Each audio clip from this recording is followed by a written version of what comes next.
संसद र सांसदका कुरा नागरिकसम्म, नागरिकका कुरा संसदसम्म। 58 दफामा कहीँ पनि देखिँदैन यो चाहिँ। आजको छलफलबाट धेरै कुराहरू, केही अपुग्ताहरू रहेछन् भन्ने कुरा फिलिङ भएको छ। जुन एकदमै जनतासँग सम्बन्धित छ ती विधेयकहरूलाई चाहिँ के छ भने जनतामा लैजान सकिएको भएदेखि नागरिकसँग हाम्रो संवाद चाहिँ विधेयकको बारेमा पढ्थ्यो भन्ने मलाई लाग्छ।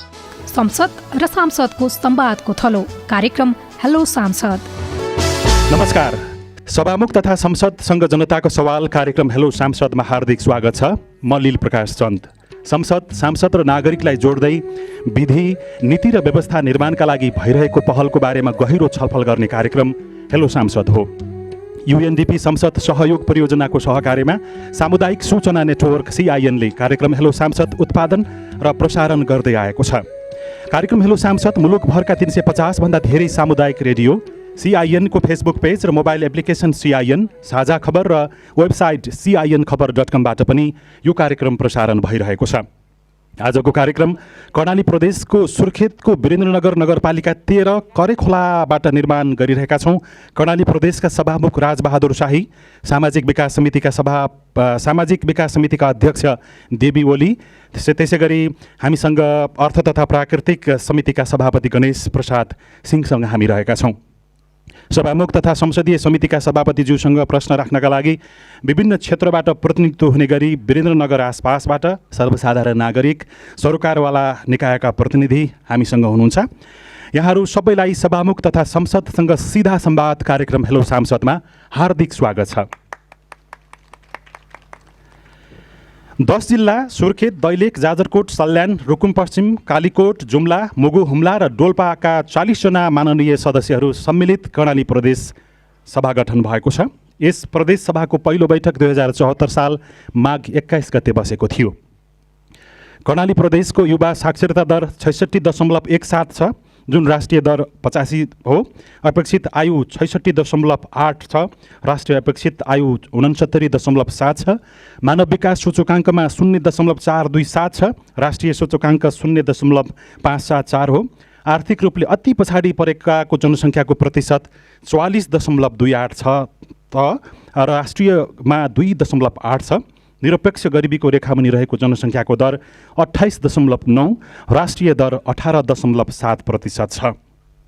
आधारभूत खानेपानीको सुविधा पुगेको जनसङ्ख्या दर 66.3 छ, जुन राष्ट्रिय दर 88 हो र बहुआयामी गरिबीको दर 51.2 छ, राष्ट्रिय दर 28.6 रहेको छ। 10 जिल्लामध्ये मानव विकास सूचकाङ्कमा सबैभन्दा पछाडि कालीकोट छ, जहाँ 0.374 रहेको छ। रुकुम पश्चिम जिल्लामा नवजात शिशुको मृत्युदर प्रति 1000 28.67 रहेको छ भने डोल्पा जिल्लामा सबैभन्दा उच्च 72.66 रहेको छ। साक्षरता दरमा कालीकोट 63.64%ले सबभन्दा पछाडि रहेको छ भने सरदर आयुमा सल्यान 68.8ले सबैभन्दा अगाडि छ भने दोस्रोमा रुकुम पश्चिम 68.39 र तेस्रो स्थानमा 68.03 सहित दैलेख रहेको छ। साथै डोल्पा 61.2 सरदर आयुसहित अन्तिम स्थानमा रहेको छ। समग्रमा यो कर्णाली प्रदेशको एउटा तस्बिर मैले यहाँहरू समक्ष प्रस्तुत गरेँ र आज हामीसँग कर्णाली प्रदेशका सभामुखज्यू पनि यहाँ रहनुभएको छ र अरू संसदीय समितिका सभापति तथा अध्यक्षज्यूहरू पनि यहाँ हुनुहुन्छ। म सुरुमा सभामुख राजबहादुर शाहीज्यूतर्फ जान चाहन्छु कि मैले यो जुन एउटा तस्बिर बताइराख्दाखेरि, जुन सबभन्दा कमजोर अथवा अलिकति केही सुधारिएको अवस्थाको बारेमा यहाँलाई बताइराख्दाखेरि त्योसँग जोडिने गरी अथवा त्यो स्थितिलाई सुधार हुने गरी संसदले कति काम गर्न सक्यो कि सकेन अहिले 3 वर्षको अवस्थामा, त्यहीबाट सुरु गरौँ। राजबहादुर शाहीज्यू। महत्त्वपूर्ण प्रश्न गर्नुभएको छ। खास गरी आम नेपाली जनताले आफ्ना आकाङ्क्षाहरूको परिपूर्तिका लागि आफ्नो जीवनमा अलिकता सुगमता प्राप्त गर्नका लागि हामीले सम्पूर्ण नेपाली जनताहरू आफै सहभागी भएर, आफैले योगदान गरेर, आफैले रगत पसिना बगाएर, त्याग गरेर एउटा नयाँ व्यवस्थाको स्थापना गऱ्यौँ। नेपाली जनताले गर्नुभयो र एउटा नयाँ व्यवस्था मार्फत आफ्ना आवश्यकताहरू, इच्छाहरू परिपूर्ति गर्ने जुन उद्देश्य लिनुभएको थियो त्यही अनुरूप नेपालमा संविधान बनेर त्यो संविधानको कार्यान्वयनको अहिले हामी प्रारम्भिक प्रक्रियामा छौँ। त्यो संविधानले व्यवस्था गरे अनुरूप प्रदेश संरचना प्रदेश स्तरमा जनताको सरकारको कुरा गर्दाखेरि अलि नजिक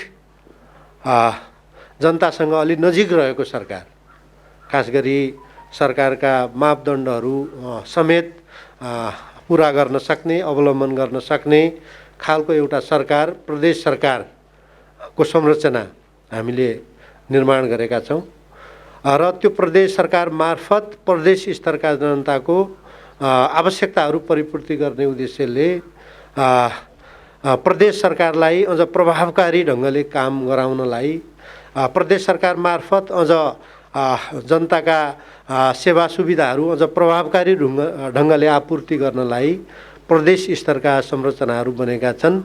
त्यसमा प्रदेश सभा पनि एउटा महत्त्वपूर्ण संरचना हो। प्रदेश सभाले खास गरी प्रदेश सरकारलाई आवश्यक पर्ने कानुनहरू निर्माण गरिदिएर प्रदेश सरकार गठन गरिदिएर प्रदेशमा बजेटको निर्माण गरिदिएर त्यस्ता बजेट तथा नीति कार्यक्रमहरू बनाइदिएर ती कार्यक्रमहरू सही ढङ्गले कार्यान्वयन भयो कि भएनन् भन्ने निगरानी गरिदिएर त्यसमार्फत सरकारका सेवा सुविधाहरू जनस्तरमा पुर्याउने माध्यमको रूपमा प्रदेश सभाले काम गर्छ। निश्चय पनि हामीले हाम्रो स्थापना र कार्य प्रारम्भदेखि हालसम्म आउँदाखेरि हाम्रो प्रदेश सापेक्षतामा हाम्रो प्रदेश सभाले कानुन निर्माण गरेर मैले अघि नै निवेदन गरेँ सरकारका नीति कार्यक्रमहरू निर्माण गरेर ती नीति कार्यक्रमहरू सही ढङ्गले कार्यान्वयन भयो कि भएनन् भन्ने ढङ्गले निगरानी गरेर हामीले सरकारलाई सहयोग गर्दै आइरहेका छौँ। यहाँनिर सभामुखज्यू यहाँलाई अलिकति सजिलो बनाइदिउँ। जस्तो हालसम्म दर्ता भएका विधेयकको सङ्ख्या 46वटा छ कर्णाली प्रदेशमा। प्रदेश प्रमुखबाट प्रमाणीकरण भएर आएको विधेयकको सङ्ख्या 29वटा छ। सभाबाट पारित भई प्रमाणीकरण हुन बाँकी विधेयकको सङ्ख्या 4 छ। सभाबाट निर्णय भई छलफलका लागि विषयगत समितिमा पठाएका विधेयकको सङ्ख्या 5 र प्रदेश सभाबाट दर्ता भई टेबल भएका विधेयकको सङ्ख्या 4वटा रहेको छ। प्रदेश सभामा दर्ता भई टेबल हुन बाँकी विधेयक 2वटा र फिर्ता विधेयक 2वटा छ। त्यसो हुँदाखेरि हामीले जुन सिङ्गो कर्णालीमा देखिएको व्यथिति अथवा यहाँको गरिबीदेखि लिएर विकास निर्माणको यसलाई सजिलो बनाउनको लागि अथवा जुन त्रुटिहरू छन् सच्याउनको लागि यी विधेयकहरू कतिको त्यसमा जोडिन्छन् कि जोडिँदैन, अथवा हाम्रो समस्या एकातिर र हामीले बनाइराखेको कानुन अथवा तयार पारिराखेको विधेयकको मस्यौदाहरू अर्कोतर्फ छ कि छैन, तालमेल कतिको छ?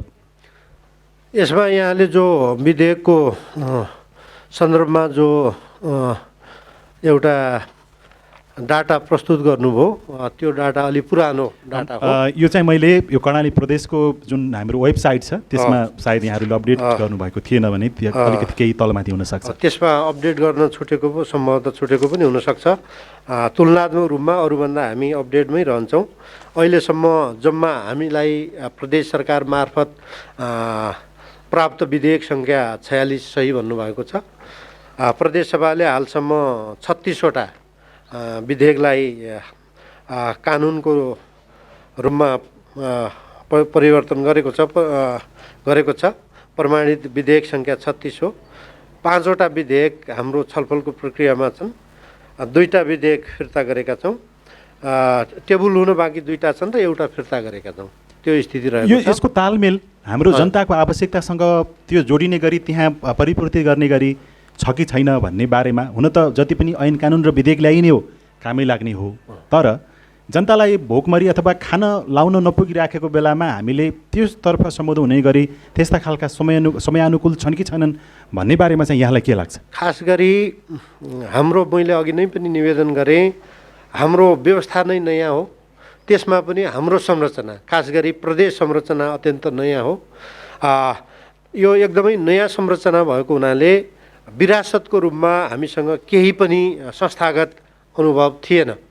हामीले नयाँ संरचना भएको हुनाले नयाँ ढङ्गले यसको जग स्थापना गर्नलाई आधारभूत रूपमा चाहिने जो आवश्यक फाउन्डेसनहरू हुन् त्यसको तयारीका निमित्त सरकारले आफूलाई काम गर्दाखेरि जो आवश्यकता ठान्यो त्यसै आधारमा त्यसै प्राथमिकताका आधारमा विधेयकहरू पनि प्राथमिकरण गरेर प्रदेशसभामा ल्याएको छ। उसले खास गरी आफू चल्नलाई एउटा संस्थाको रूपमा एक्टिभेट गर्नलाई जे आवश्यकता पर्छ त्यहीबाट सुरु गरेर अहिले हामी वास्तवमा जनताका जीवनस्तरसँग, जनताका विकाससँग, जनताका अपेक्षाहरू परिपूर्ति गर्ने विषयसँग सम्बन्धित कानुनहरू निर्माणको एउटा प्रारम्भिक प्रक्रियामा छौँ। खास गरी संस्थालाई चाहिने आर्थिकदेखि अन्य आधारभूत कानुनको रूपमा जो सरकारलाई चाहिन्छ त्यसैलाई प्राथमिकता दिएर प्रदेश सरकारले हामीलाई विधेयकहरू पठाउनु भएको थियो। त्यही अनुरूप हामीले उहाँहरूलाई त्यो कानुनको रूप दिएर हामीले निर्माण गरेका छौँ। निश्चय पनि म यहाँसँग फेरि पनि आउने छु। हामीसँग सामाजिक विकास समितिका अध्यक्ष देवी ओली हुनुहुन्छ। अहिले सभामुखज्यूको कुरा सुन्दाखेरि एउटा सरकार कसरी सञ्चालन गर्ने र कसरी सजिलो बनाउने भन्ने ढङ्गबाट विधेयकहरू मस्यौदा भएर आउने र त्यसै अन्तर्गतको छलफल चल्ने कुरा पनि छ भन्नुभयो। सामाजिक विकास समितिको अध्यक्ष हुनुहुन्छ। जनतासँग जोड्ने गरी अथवा जनताको आवश्यकता परिपूर्ति गर्ने हुने गरी समितिले कतिको छलफल गर्न सक्यो? तपाईँहरूको अहिलेसम्म जम्मा बैठकको सङ्ख्या 79वटा छ होइन? सामाजिक विकास समितिको कार्यविधि संशोधन गर्ने तयारी तपाईँहरूले गर्नुभएको छ, अझ काम गर्न सकियोस् भनेर। के छ त्यहीँबाट सुरु गर्नु अध्यक्षज्यू? धन्यवाद। सभामुखज्यूले धेरै कुरा राखिसक्नु भएको छ। हाम्रो समितिमा विधेयकहरू अहिले छैन। एउटा स्वास्थ्य विधेयक हो, त्यो हामीले पारित गर्ने सभा बसेपछि पारित हुने अवस्थामा छ। र अहिले अब समितिले गर्ने काम, हाम्रो समितिले अब एउटा नियमावली अनुसारको आफ्नो कार्यक्षेत्र त छँदैछ। त्यसको अलावा जनताहरूलाई एउटा भावनामा चोट परेको विषयलाई पनि हामीले सम्बोधन, उहाँहरूको भावनालाई, उहाँहरूको मनसायलाई वकालत गरिदिएर पनि चित्त बुझाउनु पर्ने समिति यो हो। त्यसकारण अब कानुन निर्माणको सँगसँगै अरू सामाजिक पाटापक्षका कामहरू पनि हामीले गर्नुपर्छ र कार्यविधि हामीले संशोधन गरेर पारित गरिसकेका छौँ बैठकमा। यहाँले जुन यो स्वास्थ्य विधेयकको कुरा गर्नुभयो नि, यो विधेयक अबको सदन चल्ने बित्तिकै यसलाई पारित गर्ने त्यो अवस्थामा पुग्यो भन्नुभयो। त्यो विधेयक पारित हुँदाखेरि यो आसपासमा बसोबास गर्ने, जरबोटा आसमा बसोबास गर्ने नागरिकले चाहिँ के पाउने छन् स्वास्थ्य क्षेत्रमा? यसमा मैले के कुरा प्रश्न पार्न चाहन्छु भने अहिले यो सङ्घीयताको संरचनामा प्रदेश सभाले कानुन नबनाएर सरकारलाई काम गर्न अप्ठ्यारो पर्ने अवस्था चाहिँ होइन। यहाँ सबै जानकार हुनुहुन्छ। संविधानको भावना अनुसार र सङ्घीय कानुन अनुसार पनि काम गर्न सक्छ प्रदेश सरकारले। प्रत्यायोजित अधिकार सम्बन्धी संविधान र सङ्घीय कानुनमा रहेर उहाँले कार्यविधि बनाएर काम गरिरहनु भएकै छ। तर त्यो स्वास्थ्य विधेयक हामीले पारित गरेपछि के प्रभाव हुन्छ भने त्यसको छुट्टै के व्यवस्था छ भने यहाँ नियमनदेखि लिएर स्वास्थ्य संस्थाहरू नियमन गर्ने र गुणस्तरीय सेवा प्रदान गर्ने र अब जनशक्ति व्यवस्थापनदेखि हरेक कुराहरूको दुर्गम ठाउँहरूमा पनि हामीले पूर्वाधारदेखि जनशक्ति व्यवस्थापनदेखि सेवा गुणस्तर गर्नेसम्मको त्यो कानुनले व्यवस्था गर्न सक्छ र त्यो सेवा प्रदान गर्न सक्छ सरकारले भन्ने कुरा हो त्यो स्वास्थ्य विधेयक। हामी सभामुखसँग जनताको सवाल कार्यक्रम हेलो सांसदमा छौँ। सभामुख ज्यूसँगको लागि यहाँको केही प्रश्न विचारहरू होला पक्कै पनि, किनकि संसदले अथवा सभामुखज्यूले यो विषयमा सजिलो बनाइदिनु भयो भने समितिलाई र समितिले सिङ्गो नागरिकको प्रतिनिधित्व गर्दै हामी केही न केही काम गर्न सजिलो गरिसक्थ्यौँ भन्ने केही लागेको होला छ भने कृपया छोटकरीमा राखिदिनु होला। यसको लागि हामी अब नजिकै अब एउटै उसमा व्यवस्थापिकामा भएको हुनाले औपचारिक अनौपचारिक छलफल पनि भइरहन्छ। तर जनताहरूले पनि प्रश्न जान्न पाउने यस्तो हामीलाई लागेको अब यो सामाजिक समिति अन्तर्गत हामीले विधेयकमा छलफल गर्ने, सरकारका कामकाजको अनुगमन, निरीक्षण र निर्देशन गर्ने बाहेक मैले अघि पनि भने जस्तो हामीसँग र कानुन बनेर मात्रै त्यसको अर्थ छैन कि जस्तो बाल विवाहको कानुन बनिएको छ, छोरीलाई सम्पत्ति समान पैतृक सम्पत्तिमा समान अधिकार छ, यसको कार्यान्वयन किन भइरहेको छैन? कार्यान्वयनको पाटो सबभन्दा महत्त्वपूर्ण छ। त्यस्ता कुराहरू पनि अनुगमन गरेर हामीले सरकारलाई त्यतापट्टि डोर्याउनको निम्ति अहिलेसम्मको अभ्यासमा समितिले गर्ने गतिविधिहरू व्यवस्थापिका संसदभित्र पनि हाम्रा परियोजना अनुसारका बजेटिङहरू चारवटै समितिलाई गर्नेमा सभामुखज्यूले अलि भूमिका खेल्नुभयो भने हामीले अलिक खुल्ला रूपले काम गर्न सक्थ्यौँ भन्ने बनेका चाहिँ अपेक्षा छ। कानुनहरू कार्यान्वयन किन भइरहेका छैनन् यो प्रश्न तपाईँको सभामुखज्यूको लागि। हजुर, धेरै धन्यवाद छ। म तपाईँसँग फेरि पनि आउनेछु। हामीसँग अहिले अर्थ समितिका सभापतिज्यू पनि हामीसँगै हुनुहुन्छ।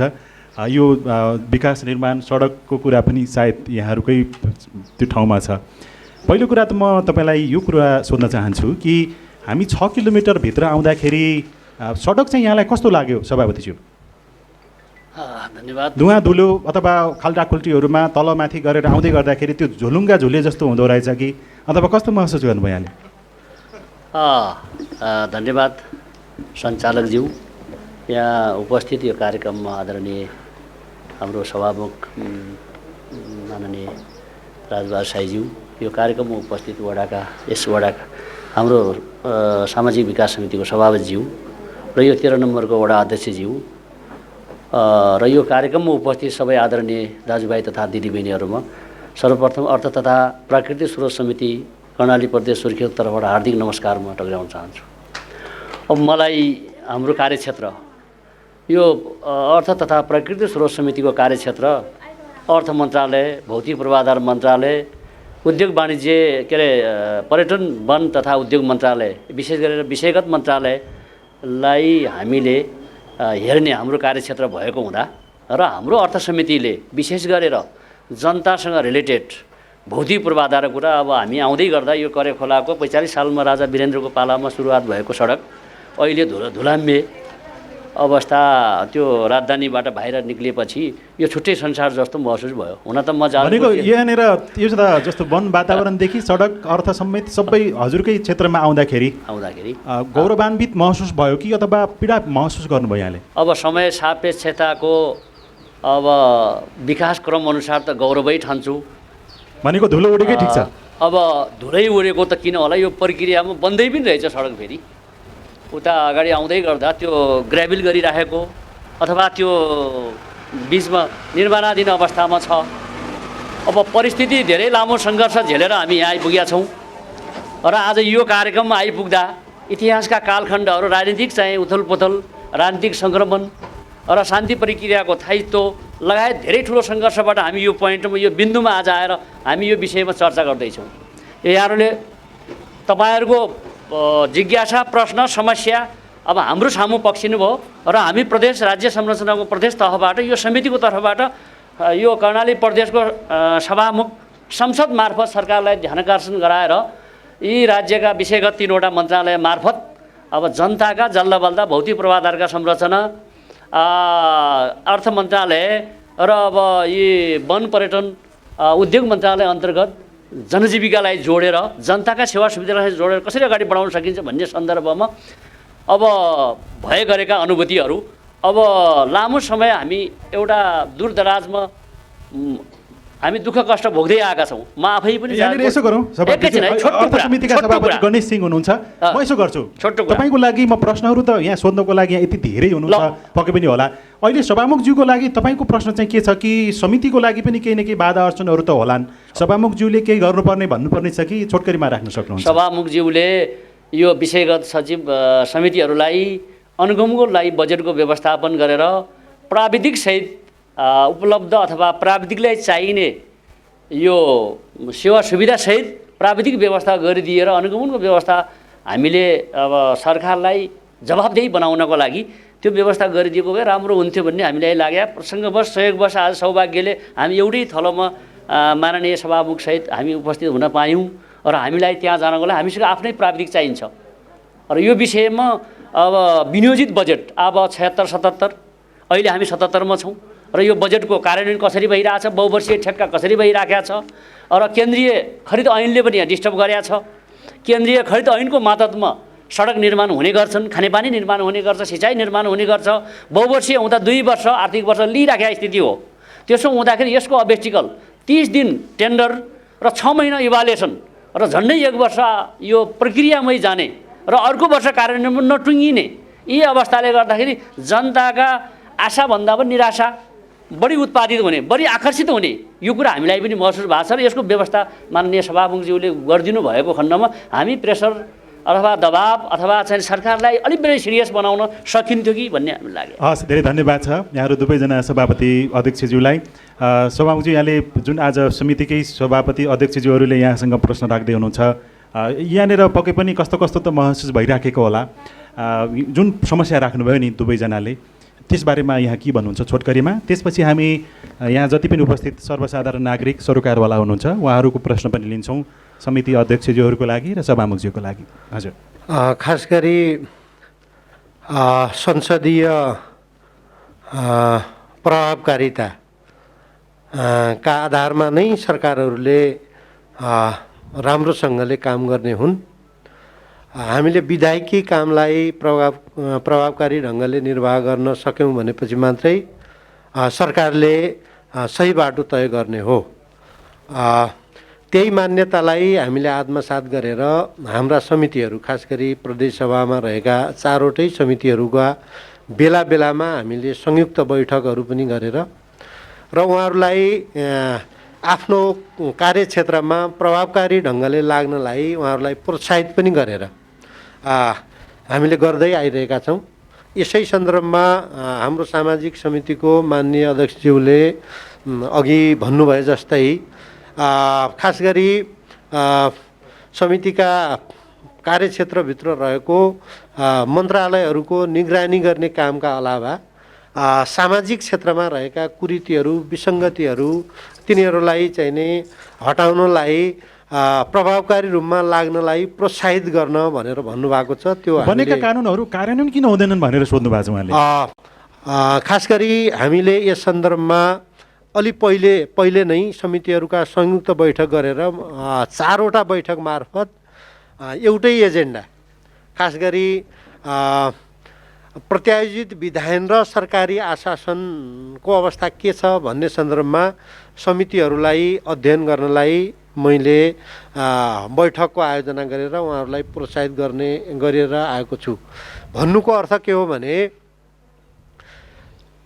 कानुन बनाउने अधिकार भनेको संसदलाई हुन्छ। हाम्रो सन्दर्भमा प्रदेश सभालाई छ। कर्णाली प्रदेशको सन्दर्भमा कानुन बनाउने अधिकार प्रदेश सभालाई हो। प्रदेश सभाले सबै कानुनहरू बनाउँदैन, मूल कानुनहरू बनाउने हो र अरू सहायक कानुनहरू निर्माण गर्नका लागि तत्सम्बन्धित निकायहरूलाई हामीले अधिकार प्रत्यायोजन गर्छौँ। सरकारलाई कार्यविधि बनाउने अधिकार छ, नियमावली बनाउने अधिकार छ, विनियम बनाउने अधिकार छ, निर्देशन जारी गर्ने अधिकार, यी अधिकारहरू खास गरी संसदले हाम्रो सन्दर्भमा प्रदेश सभाले सरकारलाई त्यो प्रत्यायोजन गर्ने हो, अधिकार प्रत्यायोजन गर्ने हो। तर सरकारहरूका प्रवृत्ति के हुन्छन् भन्दाखेरि कानुनलाई आफ्नो अनुरूप प्रयोग गरेर ऐनको स्पिडभन्दा अलि बाहिर गएर आफ्नो स्वार्थ अनुरूप प्रयोग गर्ने प्रचलन रहिआएको हुन्छ संसारमै। कर्णाली प्रदेशमा संसारमै त्यो रहिआएको हुन्छ। त्यस्ता प्रवृत्तिहरू हाम्रो प्रदेशमा पनि रहेका छन्। त्यसो भएर सभामुखजी यहाँनिर अघि जुन यहाँहरूले समस्या राख्नु भएको छ नि सभापतिज्यूहरूले, कानुन त बन्छन् तर त्यो कानुन कार्यान्वयन किन हुँदैन भनेर सोध्नु भएको छ। त्यही त्यो कार्यान्वयन किन हुँदैन भन्ने ढङ्गमा जस्तो मुख्यमन्त्रीज्यू लगायत जसले त्यो कानुन कार्यान्वयन गर्नुपर्ने हो उहाँहरूसँग केही समन्वय छलफल हुन्छ कि अथवा छलफल हुँदैन, त्यस कारणले गर्दाखेरि पनि समस्या देखिएको हो। त्यही सन्दर्भमा म कुरा गर्दैछु। समितिहरूको संयुक्त बैठक मार्फत आफ्नो कार्यक्षेत्रमा प्रत्यायोजन विधायन र सरकारी आशासनको अवस्था के छ त्यसको अध्ययन गर्नलाई सभामुखको हैसियतले मैले उहाँहरूलाई भनेको छु र उहाँहरूले विगत लामो समयदेखि त्यो क्षेत्रमा निरन्तर काम गरिरहनु भएको छ, जसको परिणामस्वरूप म यहाँहरूलाई उदाहरणको रूपमा भन्न चाहन्छु। हाम्रो पर्यटन वन वातावरण मन्त्रालयले पर्यटन विकास बोर्ड भनेर 10 जिल्लामा गठन गरेको थियो र त्यसले बोर्डले काम गरिरहेको थियो। हामीले हाम्रो प्रत्यायोजन कानुन अनुसार यो बन्यो कि बनेन, कानुनको स्पिरिट अनुसार यो कानुनको धरातलमा टेकेर यो बन्यो कि बनेन, यो निर्णय भयो कि भएन भन्ने सन्दर्भमा तुलनात्मक अध्ययन गर्दाखेरि कानुनको निर्माण बिना उहाँहरूले त्यो गठन गरेको हुनाले हाम्रो समितिले त्यो गठन भएको कुरालाई अमान्य गरेर त्यो गठन गर्दाखेरि सञ्चालन गर्दाखेरि प्रदेश कोषबाट जे जति रकम खर्च भएको छ त्यो समेत फिर्ता कोषमा गर्ने गरी त्यसलाई हामीले अमान्य घोषणा गरेका छौँ। प्रदेशले। भनेको समन्वयको अभाव देखिन्छ सरकार र यो संसदको बीचमा। होइन, संसदीय समितिले आफ्नो निगरानीको क्षेत्रमा प्रत्यायोजन विधान अनुसार सरकार बढेको छ कि छैन भन्ने सन्दर्भमा अध्ययन गर्दाखेरि समितिले त्यो पायो र खारिज गर्यो। संसदीय समितिले निगरानी गरेर त्यसमा फिर्ता गर्न सक्यो भन्ने कृषि मन्त्रालयका 47वटा कार्यविधिहरू कानुन सम्मत नदेखिएको हुनाले त्यसलाई कानुन सम्मत गर्नलाई हाम्रो समितिले निर्देशन दिएको छ। अब यहाँनिर सामाजिक समितिको हकमा पनि त्यस्तै छ। यो संसदले बनाएका अथवा संसदीय समिति मार्फत आएका मसौदाहरूलाई त्यो अथवा त्यो पारित भएको विषयवस्तुलाई कार्यान्वयन गर्नको लागि यहाँको सरकार कतिको सहयोगी भूमिकामा छ? यहाँको संसदसँग, संसदीय समितिसँग यहाँले के पाउनुहुन्छ? त्यो गर्नै पर्छ सरकारले। त्यो सैद्धान्तिक रूपमा त त्यो हो, तर व्यावहारिक रूपमा के देखिन्छ अहिले? मैले यहाँलाई अघि नै पनि निवेदन गरेँ कि 47वटा कार्यविधि कृषि मन्त्रालयले बनाएका कार्यविधिलाई हामीले कानुन सम्मत बनाउन भनेका छौँ। हामीले खारिज गर्न पनि सक्छौँ। त्यो गर्दाखेरि अभ्यास त्यति राम्रो छैन र समन्वय छैन भन्ने हो। अघि हाम्रो अर्थ समितिका सभापति गणेश सिंहज्यूले भन्नुभएको छ कि हामीलाई प्राविधिक चाहियो, हामीले आफ्नैलाई काम गर्नको लागि केही छैन, कसरी काम गर्ने भनेर सोध्नुभएको छ। म त्यो कुरा गर्दैछु। खास गरी मैले समितिहरूलाई समितिहरूको संयुक्त बैठकको आयोजना गरेर त्यसमार्फत प्राविधिकहरूको एउटा रोस्टर बनाउने, जनस्तरमा धेरै कुराहरू उठेका छन्, ती कुराहरूलाई सुनेर तपाईँहरू फिल्डमा गएर सम्बन्धित कुन काम छ त्यससँग सम्बन्धित प्राविधिकहरूलाई सरकारको चाहिँ नि आर्थिक मापदण्ड अनुसार उहाँहरूलाई सेवा सुविधा दिने गरिकन तपाईँहरूले आवधिक रूपमा उहाँहरूलाई चाहिँ नि हायर गरेर फिल्डमा गएर तपाईँहरूले सप्रमाण सरकारले कहाँ नजिक गल्ती कमजोरी गर्यो त्यो कुरा प्रमाणसहित तपाईँहरू आउनुहोस् भनेर मैले उहाँहरूलाई भनिसकेको छु। यो रोस्टरै निर्माण गरेर समिति वाइज रूपमा रोस्टर निर्माण गरेर प्राविधिक विशेषज्ञहरूको रोस्टर निर्माण गरेर सुविधाअनुसार उहाँहरूलाई चाहिँ नि उपयोग गर्ने, उहाँहरूको सहयोग लिने कुरामा उहाँहरू स्वतन्त्र हुनुहुन्छ। प्रदेश सरकारमै के अरे प्रदेश सभामै त्यो दरबन्दी सिर्जना गरेर हुने परम्परा कहीँ पनि छैन। प्रदेश सभाले प्राविधिकहरूको विशेषज्ञहरूको दरबन्दी सिर्जना गर्न सक्दैन। त्यसका आफ्ना पनि सीमाहरू छन्। रोस्टर बनाउँदाखेरि सरकारसँग फेरि द्वन्द्व चलेर यता काम कुरो एकातिर कुम्लोबेकी ठुमीतिर भनेको जस्तो त फेरि हुँदैन।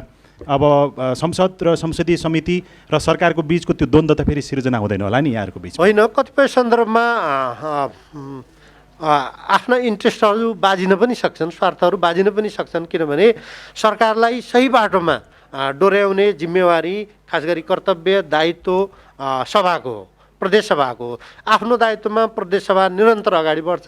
सरकारले उसले बाचा गरे अनुरूप कबुल गरे अनुरूप जनताको काम गर्ने सरकारको दायित्व हो। त्यो सरकारको दायित्व पुरा गराउनलाई हाम्रो प्रदेश सभा निरन्तर लागिरहन्छ। हस्, धेरै धन्यवाद छ। हामी कार्यक्रम सभामुखसँग जनताको सवाल कार्यक्रम हेलो सांसदमा छौँ। आज यो कार्यक्रम कर्णाली प्रदेशको सुर्खेत जिल्लाको वीरेन्द्रनगर नगरपालिकाको वडा नम्बर 13 यो ठाउँमा हामी अहिले कार्यक्रम उत्पादन गरिराखेका छौँ र यहाँ विभिन्न क्षेत्रबाट प्रतिनिधित्व गर्ने गरी हामीसँग अतिथि महानुभावहरू हुनुहुन्छ, सर्वसाधारण नागरिकहरू हुनुहुन्छ। तपाईँहरूलाई लागेको केही होला पक्कै पनि यहाँ सभामुखजी हुनुहुन्छ, संसदीय समितिका अध्यक्षजी हुनुहुन्छ, तपाईँहरूको मनमा के छ हात उठाउनु होला। म तपाईँहरूबाट छोटो छोटो विचार लिन्छु अनि त्यसपछि प्रश्नको उत्तर पनि म तपाईँहरू समक्ष प्रस्तुत गर्नेछु। कृपया हात उठाउनु होला पालै पालो। त्यहाँ ढाका टोपी लगाउने, मास्क लगाउनेले कुरा राख्न खोज्नु भएको छ। छोटकरी राख्नलाई तपाईँले भन्न खोजेको कुरा के छ? मैले भन्न खोजेको के हो भने अहिले निमारेबाट यो बाटो बनाउन लाग्यो कति साल भइसक्यो। हामी धुलोमा घिचारिएर जान्छौँ। यो सरकारले गर्ने हो कि आफ्नो समितिले गर्ने हो? यो बाटो पहिला हुन पर्यो। हस्, धेरै धन्यवाद छ। तपाईँको प्रश्न सुनियो। यो अर्थ समितिको सभापति गणेश सिंहले यहाँ लेखिराख्नु भएको छ। अर्को कोही हात उठाउनु होला। पछाडिपट्टि त्यहाँ मास्क लगाउने पनि खोल्नु भएको छ, त्योभन्दा अगाडि यहीँबाट लिउँ, त्यसपछि उहाँतिर जाउँ। धन्यवाद। यो हाम्रो परिचय पनि राखिदिनु भयो भने सजिलो हुन्छ। मेरो नाम रमेश बुढाथोकी, सल्यान भूमिकामा सल्यानदेखि बोल्दैछु, यहाँ उपस्थित भएको छु आज। यो जुन प्रदेश सभा मुखमुनि हुनुहुन्छ, यहाँ अर्थ समितिको सभापति पनि हुनुहुन्छ, यो बजेट तपाईँहरूले जिल्ला जिल्लामा पठाउँदै गर्दा जुन सांसदहरूले वितरण गर्न पाउनुहुन्छ उहाँले आफ्नो नजिकका छरछिमेक उहाँले आफूलाई जसले मत हालेको छ त्यहाँ मात्र पुर्नुहुन्छ। तर विपक्ष पनि त जनता हो। र एमाले जित्यो काङ्ग्रेसकोमा हुँदैन, काङ्ग्रेसले जित्यो एमालेकोमा हुँदैन, किन यस्तो भइरहेछ त्यसको लागि तपाईँहरूले के पहल गर्नुहुन्छ, कसरी बजेट दिनुहुन्छ, मलाई यो कारण चाहियो। हस्, धेरै धन्यवाद छ। पछाडिपट्टि यहाँ मास्क लगाउने हुनुहुन्छ, त्यहाँ पुर्याइदिनु होला। अरूको पनि विचार म लिन्छु, तपाईँहरूले हात पालै पालो उठाउनु भयो भने हामी लिन्छौँ। उहाँको विचार प्रश्न सुनौँ, त्यसपछि। सबैभन्दा पहिला त नमस्कार सबैजनालाई। म रूपा रिजाल, यही मावि करिखोलामा पढ्छु। सबभन्दा हाम्रो समस्या त के रहेको छ भने आखिर भन्न पनि लाज मर्दछ कि यही बाटोमै छ, वडा अध्यक्षको घर यहीँ छ, वडा सदस्यको घर यहीँ छ, तर उहाँको घर अगाडि बाटोको अवस्था खत्तम छ। त्यही दिनका दिन बाइक पल्टेका हुन्छन्, त्यही ट्रक पल्टेको हुन्छ, त्यही धेरै समस्याहरू दिनदिनै उब्जिरहेको हुन्छन्। आखिर त्यही बाटोमा कुलो हालेको छ र भन्ने बेला भन्छन् कि बाहिरका मान्छेहरू आउँछन्, करिखोलाको बाटो त कठै हामीलाई शुद्ध भन्छन्, तपाईँहरूको घर अगाडिको बाटो किन यस्तो भनेर हामीलाई शुद्ध दोष लगाएको हुन्छन्।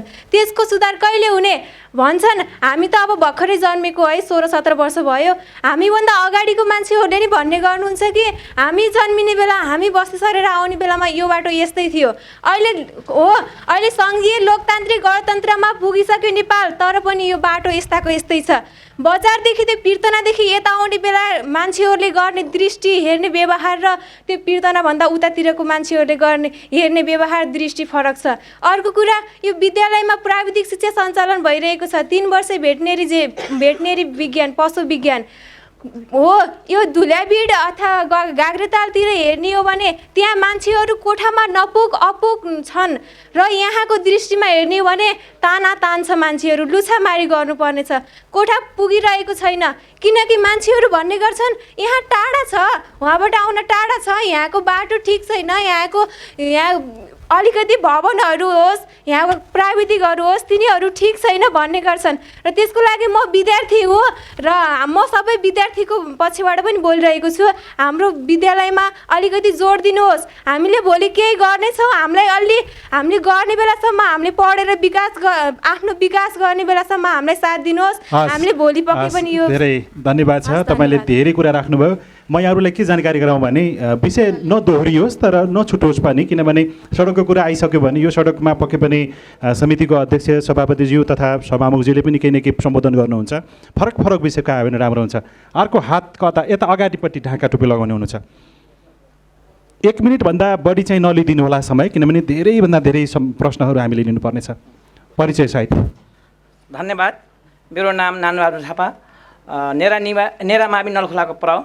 म विशेष गरेर सामाजिक समितिका अध्यक्षलाई के प्रश्न छ भने कर्णाली प्रदेशको आर्थिक र गरिबीलाई अन्त्य गर्नको निमित्त शिक्षा बिना सायद सम्भव छैन जस्तो लाग्छ। र यहाँको कर्णाली प्रदेशको शिक्षा सम्बन्धी नीतिहरू के हो र कस्तो हो र अहिलेसम्म स्पष्ट बुझ्न सकिएको छैन। र हामीलाई यो पनि दुविधा भइदिएको छ कि हामी पहिला एउटा संरचनामा थियो, त्यहाँ जाँदाखेरि हामी त्यहाँका कर्मचारीसँग केही सोद्धा के छ प्रक्रिया, कसरी हामी अगाडि बढ्ने हो भनेर हामी बुझ्न खोज्दा हामीलाई कर्मचारीलाई सोद्धा उहाँले भन्नुहुन्छ कि हामीलाई थाहा छैन यो कहाँबाट कसरी आउँछ, कसरी कहाँ के पर्छ थाहै हुन्न। खै हाम्रो निर्णयहरू कतिपय हामीले नीतिगत रूपमा हामीले अब विवेशबाट निर्णय गरेर विद्यालयका खानेपानी, विद्यालय भवन, शौचालय जस्ता कुराहरू हामी विभिन्न यहाँका प्रदेश स्तरीय मन्त्रालयमा जान्छौँ, लान्छौँ, तर आउने बेलामा हामी रित्तै आएका हुन्छौँ। अब त्यो अलिकति प्रक्रिया के छ? धेरै धन्यवाद। अरू प्रश्न राख्ने हातहरू, यहाँहरू केही चाहनुहुन्छ विचार राख्न, प्रश्न राख्न भने कृपया त्यसमा कुनै अप्ठ्यारो नमानी राख्नु होला। पछाडिपट्टि छोटो छोटो राख्नको लागि म अनुरोध गर्न चाहन्छु। हस्, सबैलाई नमस्कार छ। अब यो गाउँको मान्छेहरूलाई सबभन्दा सोध्नु होला, मेरो कुरा नबुझेपछि र नसुनेपछि अब गाउँको मान्छेलाई सोध्नु होला। वडा अध्यक्षले त आफैले घर परिवार मिलाउँदैन र अर्को ठाउँमा गएर बस्छ, अर्को हामी बिहा गरेर बस्छ भने कसरी आफ्नो विकास चल्छ त यहाँ? त्यो कुरा हजुरले सबले बुझिदिनु होला, यहाँ सबैले। धेरै धन्यवाद। अरू कोही प्रश्न राख्न चाहनुहुन्छ भने कृपया हात उठाउनुको लागि म अनुरोध गर्न चाहन्छु। कोही हुनुहुन्छ अहिले यतापट्टि? ए ठिक छ। म गीता कोइराला। हाम्रो यो स्वास्थ्य विधेयक धेरै के पारित भयो भन्नुभयो है म्याडमले, अनि हाम्रो यो हजुर स्वास्थ्य बिमाको विषयमा के कस्तो भइरहेछ? अब हाम्रो यो कर्णाली प्रदेशमा गरिबीको परिचय पत्र बाँड्ने कुरा पनि भइरहेको जस्तो मान्थे, त्यसमा के कस्तो छ त्यो बुझ्न चाहन्छु। धेरै धन्यवाद। अब यसो गरौँ होला, प्रश्नहरू अहिले यहीँ थादिरहेको, हामी दोस्रो चरणमा फेरि आउँछौँ, त्यसपछि फेरि लिउँला। त्योभन्दा अगाडि हाम्रो समितिको अध्यक्ष अथवा सभापतिज्यू र सभामुखज्यूसम्म पुग्नुभन्दा अगाडि म वडाध्यक्षज्यूबाट केही विचार लिउँ। तपाईँले तपाईँको वरिपरिको वातावरण त्यति विकास निर्माण भएन। हुन त तपाईँले यस्तो पनि भन्न सक्नुहोला, म अरू ठाउँकै काम आफ्नोभन्दा पनि म अरू क्षेत्रको गरिराखेको भएर गर्न भएन पनि भन्न सक्नुहुन्छ। यो सडकको बारेमा केही जानकारी तपाईँले दिनुभयो भने समितिले खास केही गर्नुपर्ने, कसैलाई केही भन्नुपर्ने छ भने त्यसपछि हामी सभापति अथवा अध्यक्षज्यूहरूबाट लिउँला। छोटकरीमा तपाईँले राख्नुहोला। अहिले प्रश्न गर्नुभएको छ, त्यही सम्बन्धी म कुरा राख्न चाहन्छु। सडकको बारेमा निकै कठिनाइ छ भन्ने कुरा उठेको छ। स्वाभाविक रूपमा कठिनाइ छ, तर यति कुरा पनि हेक्का राखिदिनु पर्यो कि यहाँका दाजुभाइ तथा दिदीबहिनीहरूले विगतमा यो सडकको परिस्थिति कस्तो थियो र विगतभन्दा अहिले सडकको रूपान्तर भएको छ, सुधार भएको छ। विगतमा बाटोको जुन के भन्छ चौडा एकदमै एउटा गाडी पनि छिर्न नसक्ने अवस्था थियो, नाला थिएन, हरेक कुनै पनि त्यस्तो संरचना व्यवस्थित थिएन र अहिले व्यवस्थित हुँदै गएको छ। हामीले वडाको रकम यही सडकमै वडा गौरव योजना भनेर अहिले 1300 वर्षसम्म पनि हामी चौथो वर्षमा लाग्यौँ। चौथो वर्षसम्म ठुलो बजेट यहीँ लगानी गरिरहेका छौँ। अध्यक्ष, यहाँनिर 45 सालको सडकको स्थिति कति परिवर्तन भयो? पहिले धुलो उठ्थेन, अहिले धुलो उठ्न थाल्यो भन्ने खालको हो कि अथवा के परिवर्तन भयो यहाँ जनताको लागि?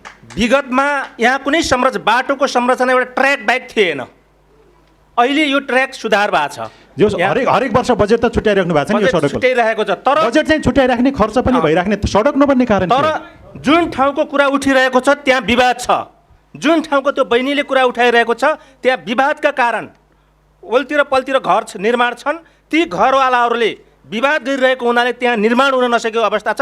अन्य ठाउँहरूमा निर्माण भइसकेको अवस्था हो। अध्यक्ष, अहिले हामीसँग सभापतिज्यू र सभामुखज्यूलाई पनि यहीले राखेका छौँ। उहाँहरूलाई तपाईँको केही प्रश्न छ? यो सडक निर्माण अथवा कसैले केही सजिलो बनाइदियो भने अझ चाँडै सडक बन्ने छ र भोलि उठ्ने छैन भन्ने केही रकमहरू लगानी भएको छ। यो जुन खालको यो चाहिँ नेवारेदेखि यता आउने पहिलो वर्ष यो जुन खालको नाला निर्माण र ग्राभेल गर्नका निमित्त 1 करोड 20 लाख रुपियाँ हामीले प्राप्त गरेका थियौँ। त्यसपछि गत वर्ष 2 करोडको यो के भन्छ कालोपत्रेको लागि विनियोजन भएको छ र त्यो गत वर्ष कोरोनाका कारण निर्माण हुन सकेन र यो वर्ष निर्माण हुँदैछ।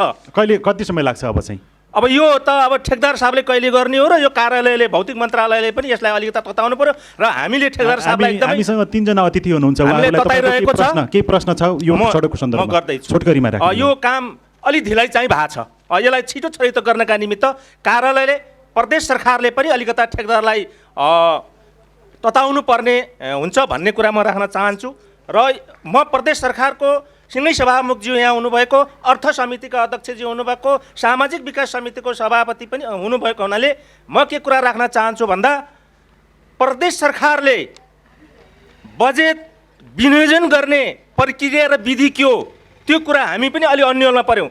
हामी स्थानीय सरकारले बजेट विनियोजन यो तरिकाले गर्छौँ कि पहिलो टोल भेला गरेर टोल भेलाबाट छनौट आएका योजनाहरू हामी वडा समितिले फेरि प्राथमिकीकरण गरेर नगरमा विषयगत समितिमा पठाउँछौँ र विषयगत समितिहरूले यो बजेट निर्माणको प्रक्रिया भयो। अघि एकजना विद्यार्थीले त्यहाँ प्राविधिक शिक्षा छ तर संरचना छैन, हामी कसरी पढ्ने भनेर भन्नुभएको छ। छोटकरीमा तपाईँले राख्नु भने हामी अगाडि बढ्छौँ। त्यसपछि विषयगत समितिमा छलफल भइसकेर हामीले नगरसभा कार्यपालिकाको बैठकमा पेश गर्छौँ।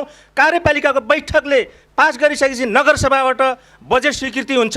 हामीले त्यो तरिकाबाट निर्माण गर्छौँ भने प्रदेश सरकारको यो बजेट विनियोजन गर्ने तरिका अलि हामी अन्यलमा परेका छौँ। एकछिन छोटो, हामीले नगरसभाबाट पारित गरेका पठाएका योजनाहरूमा बजेट विनियोजन हुँदैन, तर मानिनेहरूका पाकटका बजेट चाहिने पैसा विनियोजन हुन्छ। त्यस्तो खालको नहोस्। हामीले पनि अहिलेसम्म हुन त यो मुखैको भनेर मानिनेका पकेटकै योजना ल्याएका छौँ, तर त्यो प्रक्रिया नहोस् भन्न कुरा म राख्न चाहन्छु। र अर्को कुरा बहिनीले भनेको जुन यो मावि करे खोलामा हामीले पहिलोपटक 18 महिना यो भेटनेरी कक्षा सञ्चालन गरेका थियौँ र गत वर्षदेखि 3 वर्षे जुन सञ्चालन गरेका छौँ त्यहाँ भौतिक पूर्वाधार अलिकति अपुग छ भन्ने कुरा छ। स्वाभाविक रूपमा निर्माणका कार्यहरू 81 हुन सक्दैनन् नै। कर्मिक तरिकाले हामीले गत वर्ष नै हो के अरे नगर पालिका नगर शिक्षा शाखाबाट हामीले 2 कोठे भवनको बनायौँ र गतै वर्षको योजना यही वर्षमा मानिने यामलाल कणेलजीको सांसद कोषबाट 50 लाखको भवन निर्माण भइसकेको छ र राष्ट्रिय योजना आयोगबाट कर्मागत योजना पनि त्यसको 3 कोठे भवन निर्माण हुँदैछ। हामी लागेका छौँ।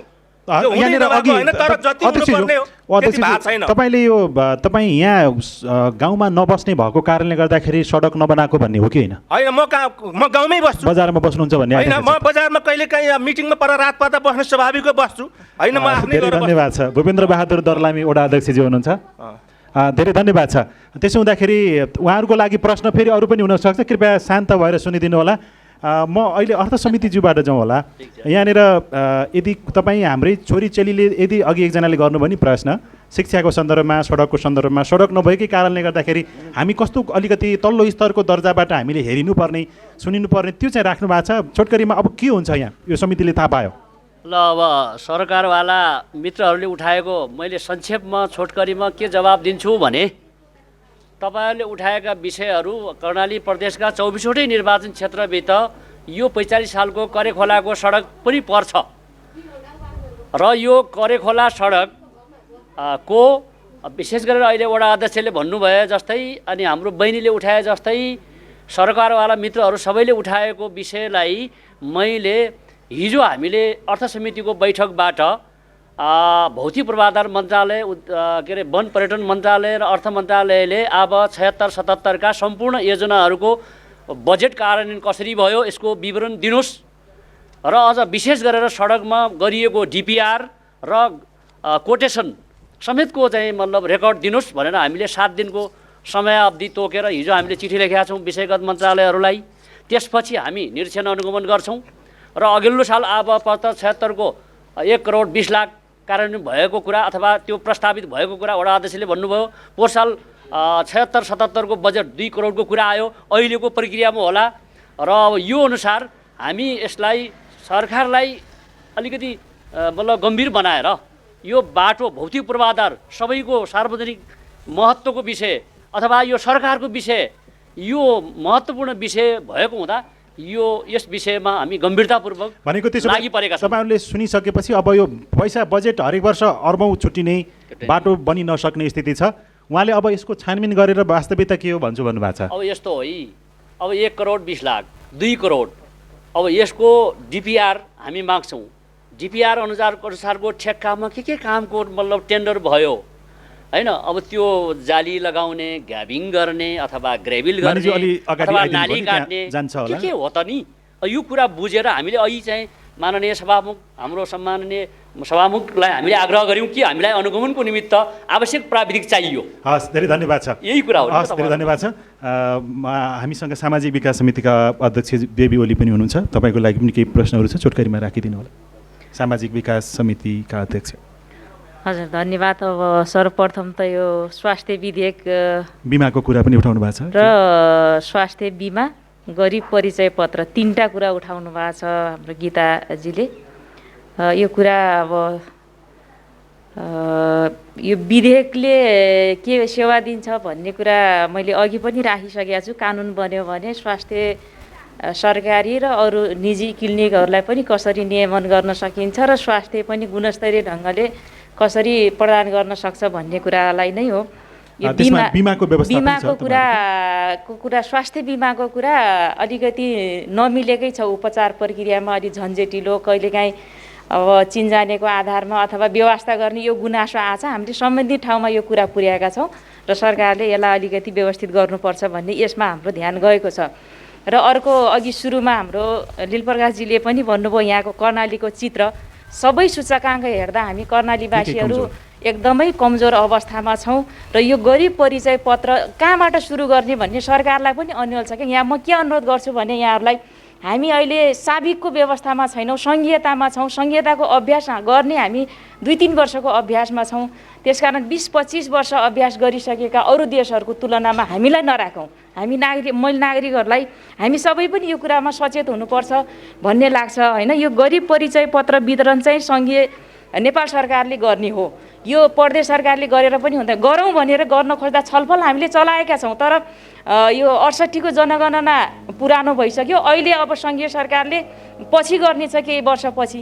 हामी बिचमा गर्न नसक्ने एउटा बाध्यता सरकारसँग भएको हुनाले यो गरिबहरूको पहिचान गर्ने कुरा अन्यलतामा छ, यो टुङ्गिएको छैन, जसका कारणले बजेटिङदेखि हरेक सेवा सुविधामा कहाँबाट सुरु गर्ने भन्दा त्यही पहुँचवालाहरू हुने जाने अवस्था स्थिति, यो बाध्यता छ।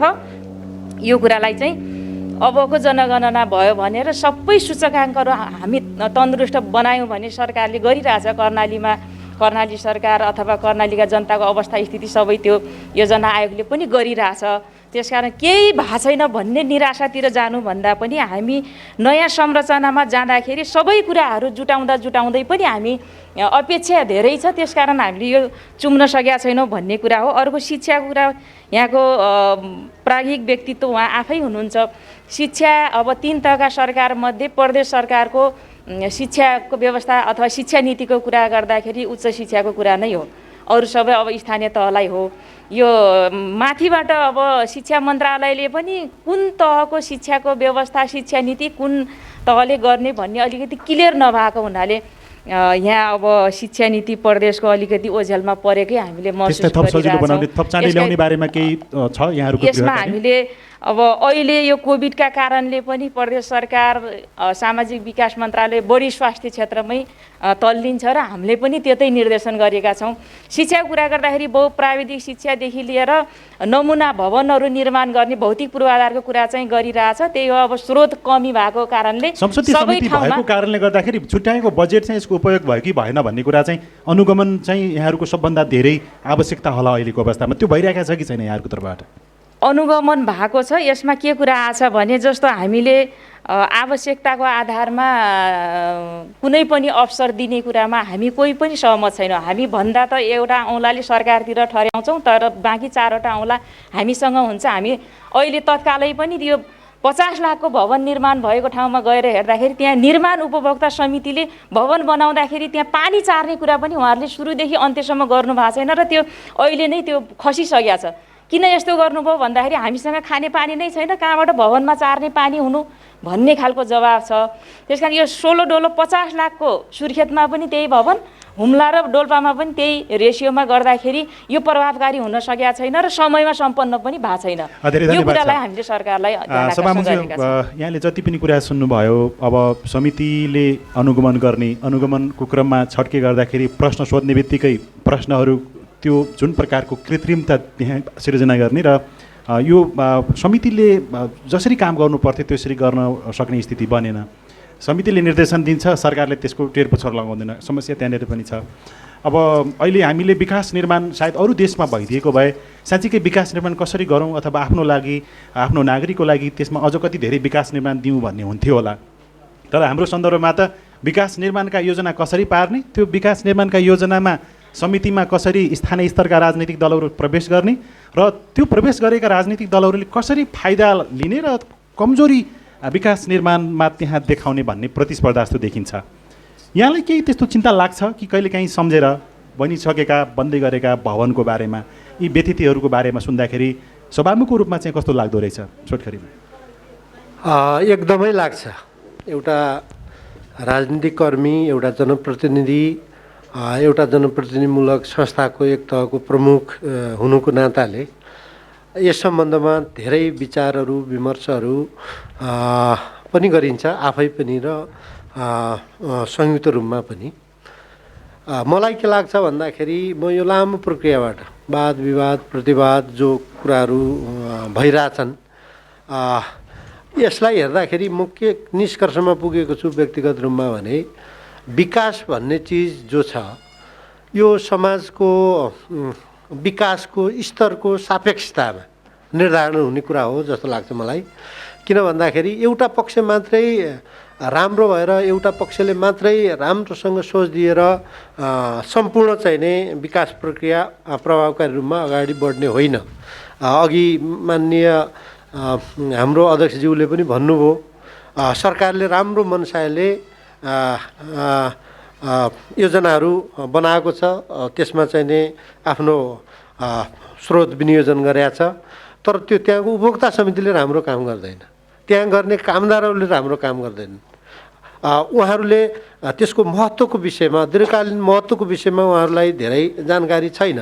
त्यस्ता प्रवृत्तिहरू छन्। यो समस्या त यी प्रवृत्तिहरूले पनि विकासमा प्रभाव पारिराखेका छन् भन्ने लाग्छ मलाई। हामीले कस्तो प्रकारको औषधि गर्यो भने त्यो त्यहाँको स्थानीय उपभोक्ता समितिदेखि लिएर ठेकेदार, अघि भन्नुभयो वडा अध्यक्षले नै भन्नुभयो ठेकेदारले काम ढिला गरिदिन्छ, त्यो त देशभरिको समस्या छ नि त। त्यो ठेकेदारको पहुँच कुन राजनीतिक दलको कुन नेतासँग छ भन्ने कुराले पनि फेरि अर्को ठाउँमा प्रभाव पारिराखेको छ। हामीले के गर्यो भने यो सबै कुरामा सुशासन र हामीले चाहे जस्तो विकास निर्माण होला त सभामुखज्यू। तुलनात्मक रूपमा अब समाज पनि चेतनशील हुँदै जान्छ, समाजले पनि केही भोग्दै जान्छ। त्यो लामो भोगाइको प्रक्रियाबाट उसले पनि केही शिक्षा लिने हो, त्यहाँका जनप्रतिनिधिहरूले पनि त्यही शिक्षा लिने हुन् र जनप्रतिनिधिमूलक संस्थाहरूले पनि त्यो प्रक्रियाबाटै शिक्षा लिने हो। त्यसो भएर तुलनात्मक रूपमा विगतको भन्दा अहिले संस्थाहरू विकासका प्रक्रियाहरू बढी पारदर्शी भएको, बढी प्रभावकारी भएको नै देख्छु मैले। त्यो सँगसँगै संसद र संसदीय समितिहरूलाई अझ शक्तिशाली बनाउने हो भने सायद हाम्रो व्यतिथिहरूको सङ्ख्या त्यो मात्रा चाहिँ घट्दै जान्थ्यो। एकदमै संसदीय समितिहरू विगतको तुलनामा अझ उसले पनि आफ्नो अनुभवहरूको उपयोग गर्दै अझ प्रभावकारी रूपमा काम गर्दै जाने हुन् र त्यसले सकारात्मक प्रभाव समाजमा पार्दै जान्छ भन्ने लाग्छ मलाई। हस्, धेरै धन्यवाद छ सभामुखज्यू। अब हामी फेरि प्रश्नहरू लियौँ। हामीसँग विभिन्न सरकारवाला निकाय सङ्घ संस्थाबाट प्रतिनिधित्व गर्दै अतिथिहरू यहाँसम्म आइपुग्नु भएको छ, मैले देखिराखेको छु। कृपया अब तपाईँहरूको प्रश्न लियौँ सभामुखज्यूको लागि र समग्रमा कर्णाली प्रदेशको संसदको लागि प्रश्न लियौँ। तपाईँहरू कृपया हात उठाउनु होला, छोटो छोटो 1-1 मिनटभन्दा बढी समय लिँदैन। यहाँ अगाडिबाट सुरु गरौँ, ढाका टोपी लगाउने हुन्छ। हस्, नभए पहिले चाहिँ उहाँले केही कुरा राख्न खोज्नु भएको छ, 1 मिनटमा उहाँलाई दिन्छु, त्यसपछि तपाईँको समय आउँछु। नमस्कार, म टेकराज केसी, जागरण एफएम सुर्खेतमा विगत 3 वर्षदेखि काम गर्दै आएको छु। यो मेरो प्रश्न विशेषतः प्रदेशका हाम्रा सामाजिक विकास समितिका अध्यक्ष पनि हुनुहुन्छ र अर्थ समितिका अध्यक्ष पनि हुनुहुन्छ, उहाँहरू दुवैजनालाई र सभामुखलाई पनि छ। हामी जनताको प्रतिनिधित्व गर्दै समाचार सङ्कलन गर्ने क्रममा सधैँ हामी उहाँहरूलाई प्रश्न गर्ने गर्छौँ, यहाँ विकास कहिले हुन्छ, अथवा यहाँ महिला हिंसा कहिले अन्त्य हुन्छ, अथवा यहाँ जातीय भेदभावको अन्त्य कहिले हुन्छ, भेदभावको छ यो कर्णालीमा व्याप्त मात्रामा, यो चाहिँ कहिले अन्त्य हुन्छ, यस्ता यावत प्रश्नहरू सोध्छौँ। उहाँहरूले 3 वर्ष भयो, 3 वर्षमा हामी गर्दैछौँ, हुँदैछ मात्रै भन्नुहुन्छ। कहिले पनि यो भइसक्यो भनेर र हुँदैछ भनेर कहिले भन्नुहुन्न, गर्दैछौँ मात्रै भन्नुहुन्छ। कार्यविधि बन्दैछ, नियम बन्दैछ, नीति बन्दैछ भनेर भन्नुहुन्छ। 3 वर्षमा नीति बनाउँदै ठिक्क हुने हो भने अब विकास कहिले हुन्छ, पहिलो प्रश्न। र एउटा महत्त्वपूर्ण प्रश्न के छ भने रुकुम पश्चिमबाट प्रतिनिधित्व गर्ने सांसद रातो कामी प्रदेशसभामा प्रतिनिधित्व गर्नुहुन्छ। उहाँले विगत 24 महिनादेखि त्यो जिल्ला समन्वय समिति सुर्खेतको भाडा दिनुभएको छैन। हामीले बार त्यो प्रश्न उठायौँ, तर उहाँले त्यो भाडा नदिएको भन्ने हामीले बार प्रश्न उठाउँदा पनि भाडा दिनुभएको छैन। प्रदेशसभाले 15,000 रुपियाँ भाडा, घर भाडा भनेर दिन्छ, तर उहाँले 3,000 रुपियाँ तिर्नुहुन्छ भाडा, त्यो पनि तिर्नु भएको छैन। 15,000 रुपियाँ, 3,000 रुपियाँ तिर्नुपर्ने त्यो तिर्नु भएको छैन। त्यो 15,000 रुपियाँ उहाँले के गर्नुहुन्छ, त्यो अर्थ समितिका सभापतिलाई छ। धन्यवाद। अगाडि ढाका टोपी लगाउनेबाट सुरु गरौँ, त्यस पछाडि फेरि अरूले हात उठाउँदै गर्नु होला। पछाडि 2वटा हातहरू उठ्दैछन्। कृपया उहाँलाई माइक दिनको लागि म अनुरोध गर्दछु। र अरू तपाईँहरूले पनि सोचिराख्नुहोस् है, तपाईँको मनमा तपाईँको केही न केही छ प्रश्न, तर प्रश्न नदोहोरियोस् तर नछुटोस् पनि, है त। हजुर, परिचय सहित अगाडि बढौँ। हजुर नमस्कार, मेरो नाम चाहिँ तेज विक्रम बस्नेत। म चाहिँ मानविकी र सामाजिक शास्त्र केन्द्रीय क्याम्पस मध्यपश्चिमाञ्चल विश्वविद्यालयमा चाहिँ क्याम्पस फोरमको रूपमा कार्यरत छु अहिले चाहिँ। अब सर्वप्रथम हाम्रो लिलजीलाई र यो CIN-लाई म चाहिँ धन्यवाद दिन चाहन्छु। अस्ति भर्खरै मात्र उहाँहरूले चाहिँ यो संसदीय अभ्यास र कानुन निर्माणको सन्दर्भमा चाहिँ हाम्रो विश्वविद्यालय समेत सम्झेर हामीले उहाँहरूले चाहिँ यो कर्णाली प्रदेशका 10वटा जिल्लाको विद्यार्थीहरू सहभागी बनाएर एउटा हाजिरी जवाब प्रतियोगिता, वक्तृत्व कला लगायतको विद्यार्थीहरूलाई समेत सहभागी बनाएर यो कानुन निर्माण र यो चाहिँ संसदीय अभ्यासको बारेमा उहाँहरूले चाहिँ एउटा प्रोग्राम चलाउनु भएको थियो। त्यसले चाहिँ विद्यार्थीहरूलाई धेरै यो चाहिँ अहिलेको अभ्यास बुझ्ने क्रममा चाहिँ सहयोग गरेको थियो। त्यो मानेमा चाहिँ म हार्दिक धन्यवाद दिन चाहन्छु। र आज पनि हामीलाई विश्वविद्यालयलाई हाम्रो आदरणीय निमित्त डिन साहब कमलेश टिसी सर हाम्रो बिचमा हुनुहुन्छ, पत्रकारिता र आम सञ्चारको हाम्रो प्रमुख युवराज सर, त्यसै गरी बिए एलएलबी कार्यक्रम स्कुल अफ लका हाम्रो चाहिँ उपप्राध्यापक तथा अधिवक्ता हाम्रो चाहिँ सुजन सर पनि हुनुहुन्छ। हामीलाई पनि सम्झिनु भयो र म चाहिँ अब धन्यवाद दिन चाहन्छु।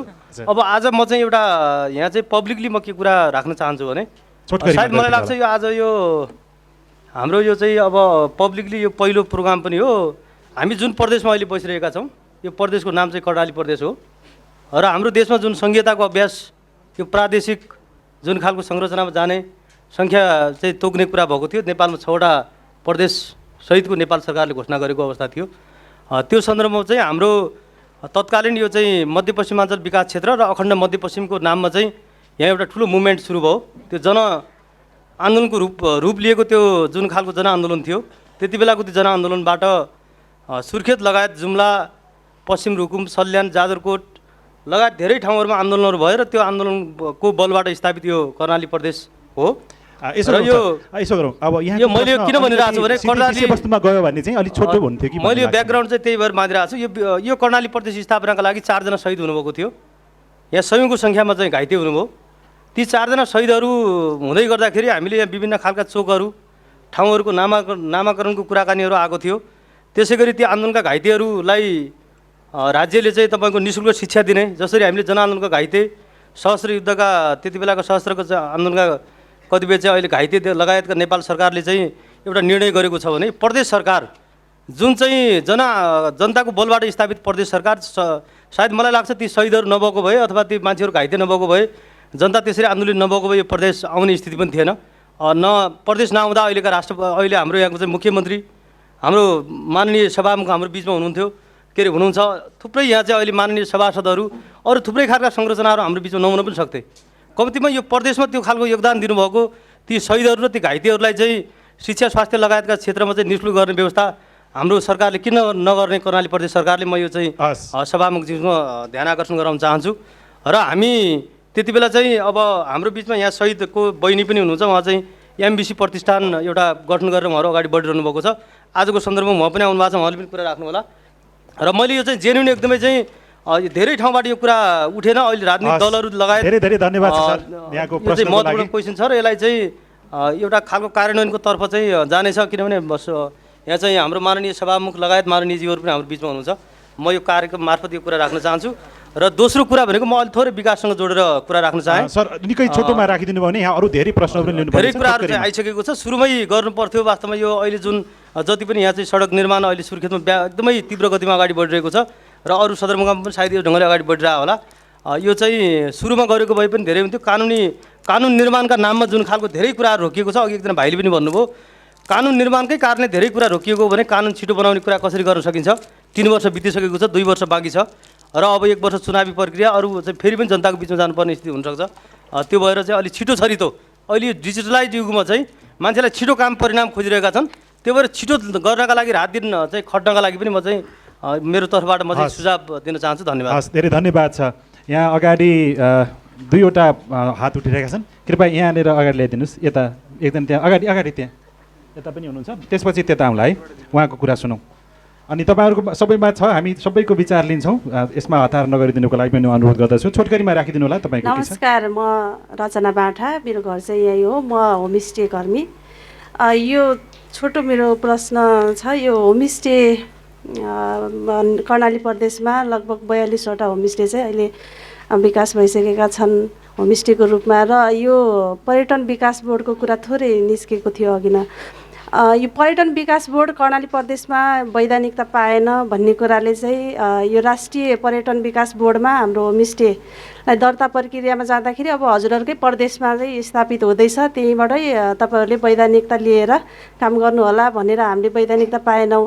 अनि यो के कति कारणले वैधानिकता पाएन होमस्टे विकास गर्नको लागि पनि अब यो पर्यटन विकास बोर्ड त अत्यन्तै आवश्यक कुरा हो। त्यस कारणले गर्दाखेरि अब हामीले यो पर्यटनसँग जोडेर आफ्नो गाउँठाउँको विकासमा जोडिनको लागि अहिलेसम्म हामीले गरेका क्रियाकलापहरू पनि सायदै यो छलफलले चाहिँ वैधानिकता पाएको रहन्छ कि अहिलेसम्म त हामीले उद्योगमा दर्ता गरेर चलाइरहेछौँ। उद्योगले त पर्यटनमा सधैँभरि काम गर्ने कुरा पनि भएन।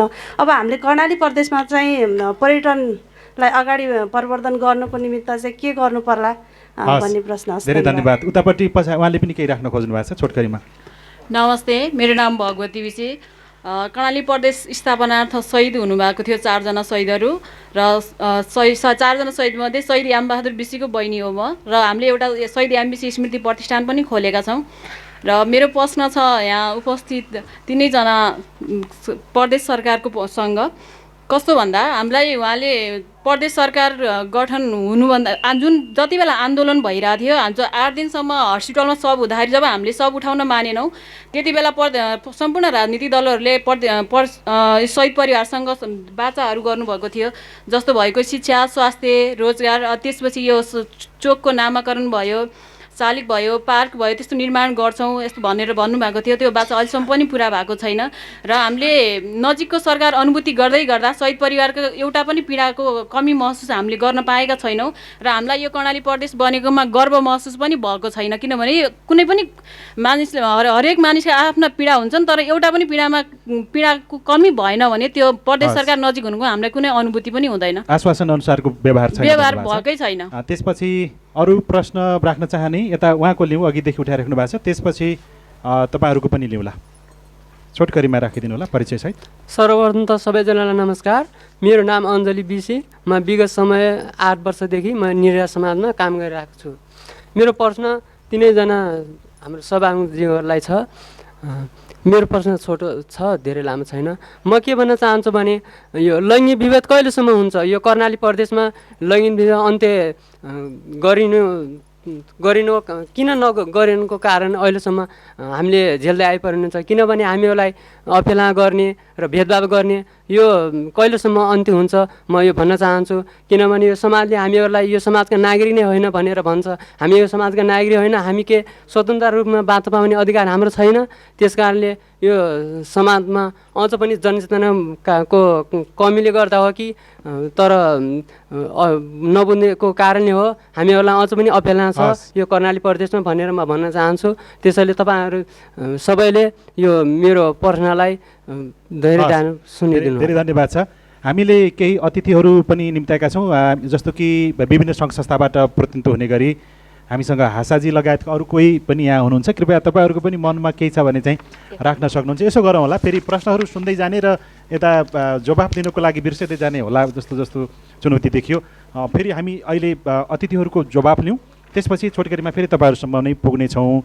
यहाँ धेरै कुराहरू आए, पक्कै पनि यहाँहरूले आफ्नो आफ्नो विषयअनुसार सम्झिराख्नु भएको होला। सभामुखज्यूबाटै सुरु गरौँ होला कि कर्णाली प्रदेश जसरी गठन भयो यसमा शहादत प्राप्त गर्नेहरूलाई आश्वासनको कुरा थियो, त्यो अनुसारको व्यवहार चाहिँ नभएको भन्ने कुरा पनि गर्नुभएको छ। यहाँ के भन्न चाहनुहुन्छ यो विषयमा?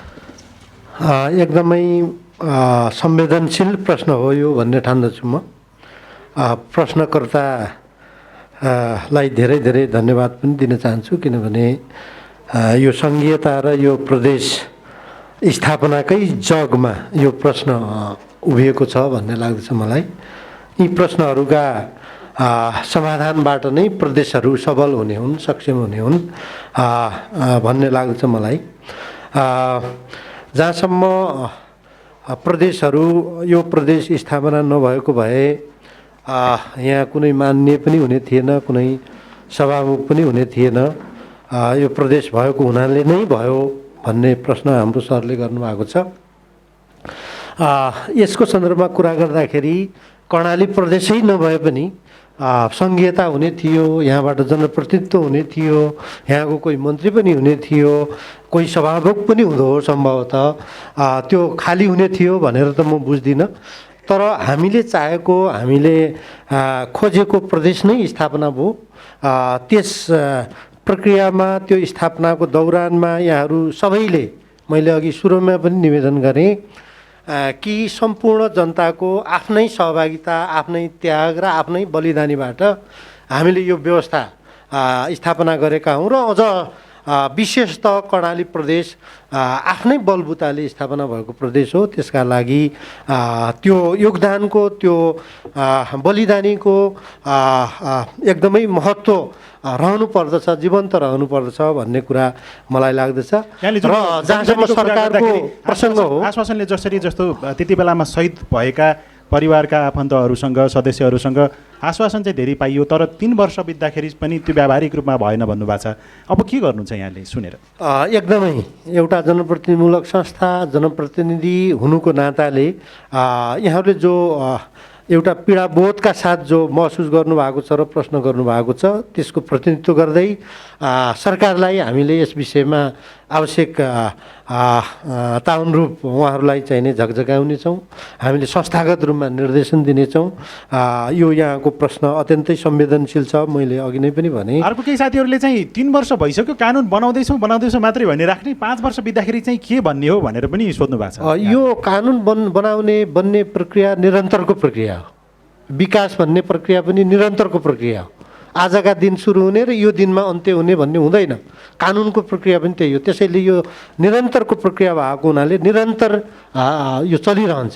भनेको 5 वर्ष सकिँदासम्म पनि कानुनको त 5 वर्ष होइन, आगामी 100 वर्षसम्म पनि कानुन बन्ने क्रम निरन्तर रहन्छ। तर आवश्यकता अनुसारका हाम्रो अहिलेको वर्तमान समयको सन्दर्भ अनुरूप कानुन बने कि बनेनन्, आवश्यकता अनुसार बने कि बनेनन् भन्ने पर्सपेक्टिभबाट हामीले हेर्ने हो।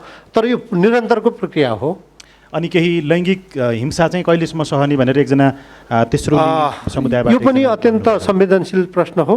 यो खास गरी हाम्रो समाजसँग अन्तर्निर्भर रहेको प्रश्न हो। यदि जहाँसम्म विभेदको प्रसङ्ग आउँछ, राज्यले विभेद गर्यो, कुनै संस्थाले विभेद गर्यो भने हामीले त्यति बेला राज्यलाई, संस्थालाई, सरकारहरूलाई प्रश्न गर्न सक्छौँ। यदि समाजको जहाँसम्म प्रसङ्ग आउँछ, समाज पूर्ण रूपमा शिक्षित नभएसम्म यस्ता किसिमका विभेदहरू रहिरहन्छन्। समाजलाई सबल, सक्षम र विभेद रहित बनाउने प्रक्रियामा हामी सबैको प्रयास जरुरी छ। हस्, धेरै धन्यवाद छ। अर्थ तथा पर्यटन समितिको हामीसँग सभापतिजी हुनुहुन्छ।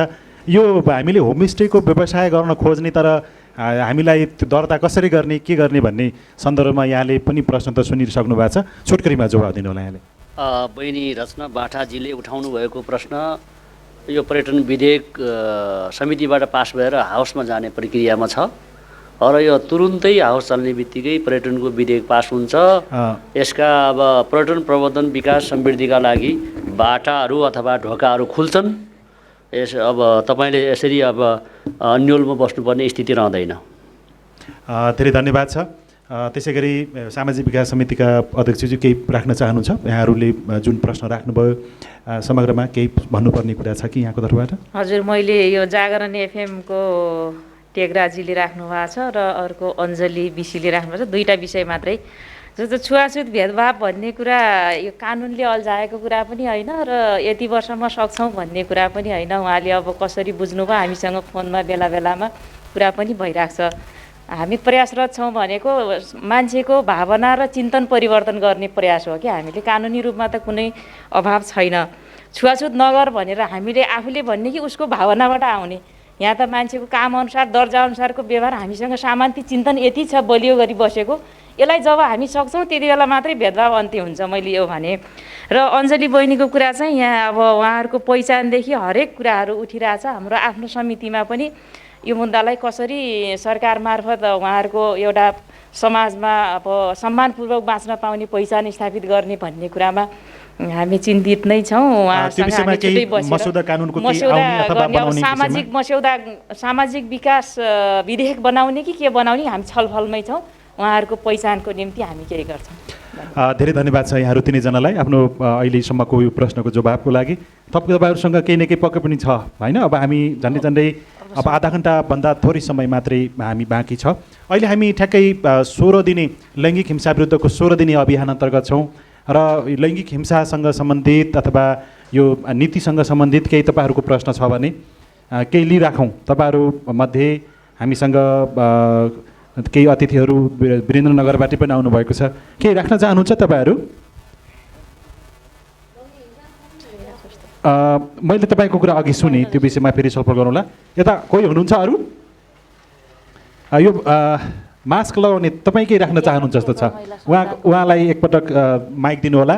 अरू साथीहरू जो यसमा केही विचार राख्न चाहनुहुन्छ, तपाईँहरूको लागि पनि केही न केही छ भने भनिराखौँला। भयो भने बाटोघाटो पनि छैन अनि त्यहाँका कृषकहरू पनि मारमा परेका छन्। किसानको कुरा गर्नुभयो नि, किसान चाहिँ के कुराको मारमा छन्? त्यहाँ कुनै पनि व्यवस्था छैन किसानको लागि, न बिउको व्यवस्था छ, न मलको व्यवस्था छ, न केही व्यवस्था छ, न त्यहाँ सङ्कलन केन्द्रको व्यवस्था छ, कुनै पनि व्यवस्था छैन किसानको लागि त्यहाँ। त्यो हुँदाखेरि त्यहाँ किसान मारमा परेका छन्। त्यो किसानलाई कसरी हेर्छ यो सरकारले र किसानलाई कसरी उठाउने र अनि किसानको मार र मर्मलाई कसरी बुझ्ने भन्ने मेरो प्रश्न यही हो। हस्, धेरै धन्यवाद छ। यता दिनु होला हाम्रो राठौरजी हुनुहुन्छ, राठौरजी पनि केही कुराहरू लिइहालौँ, त्यसपछि उहाँ रातो स्वेटर लगाउनु। हस्, धन्यवाद। मैले यहाँले परिचय सहित राखिदिनु भयो भने। नमस्कार, म शीतल सिंह राठौर, म सिबिसिपीको यो कर्णाली प्रदेशको संयोजक र यहाँ उपस्थित सबै चारैजनालाई मैले के भन्छु भन्दा जुन अघि नै पनि कुरा उठेको थियो, कानुन बन्दैछ, कानुन बनेको छैन, कानुन बने कुनै काम गर्न सजिलो हुन्छ भन्ने कुरा पनि आइरहेको छ होइन।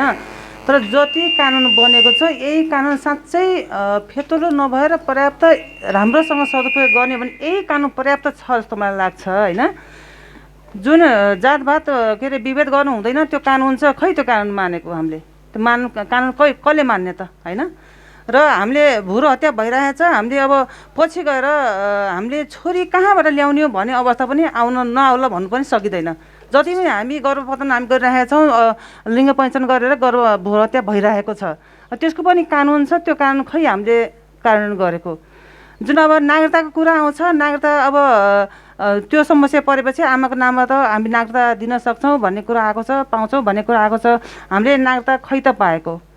जुन हिंसा गर्नु हुँदैन, हिंसा गरे बापत यत्रो सजाय छ, यो कानुन छ भन्ने कुरा हामीले थाहा पाइरहेका छौँ। कानुन छ, त्यो कानुन खै त लागू भएको भनेपछि यो 16 दिनको लैङ्गिक हिंसा गर्नु हुँदैन भनिरहेछ, घर प्रत्येक हिंसा भइरहेछ। जति हामी आएका छौँ, सुनेका छौँ, हामीले नै हिंसा बढी गरिरहेका छौँ। त्यो यदि कानुन नै पर्याप्त हो भने किन यो पर्याप्त यो लागू भएन होइन। र मलाई के लाग्छ भनेपछि कानुन भन्दा पनि कार्यान्वयन पाटो ठुलो हो जस्तो लाग्छ। त्यो किन? हस्, धेरै धन्यवाद छ। प्रश्नहरू अरू कसैले केही राख्न चाहनुहुन्छ? यता पछाडिपट्टिबाट हामीसँग यति धेरै हुनुहुन्छ, तपाईँहरूको मनमा त उतातिर लगिदिनु होला, उहाँले केही राख्न चाहनुभयो। हाम्रो यो परिचय पनि सुनौ तपाईँको। मेरो नाम रेवती आचार्य, म वडा नम्बर 13 को महिला सदस्य, वडा सदस्य। र म के भन्न चाहन्छु भने अहिलेसम्म हाम्रो नगरपालिकामा 100 जना महिलाले भन्दा अरूले रोजगार पाएको छैन। त्यति नै 100 जना महिलाले मात्रै पाउने हो कि अलि सबै महिलाले पनि पाउने हो? यो समस्या छ।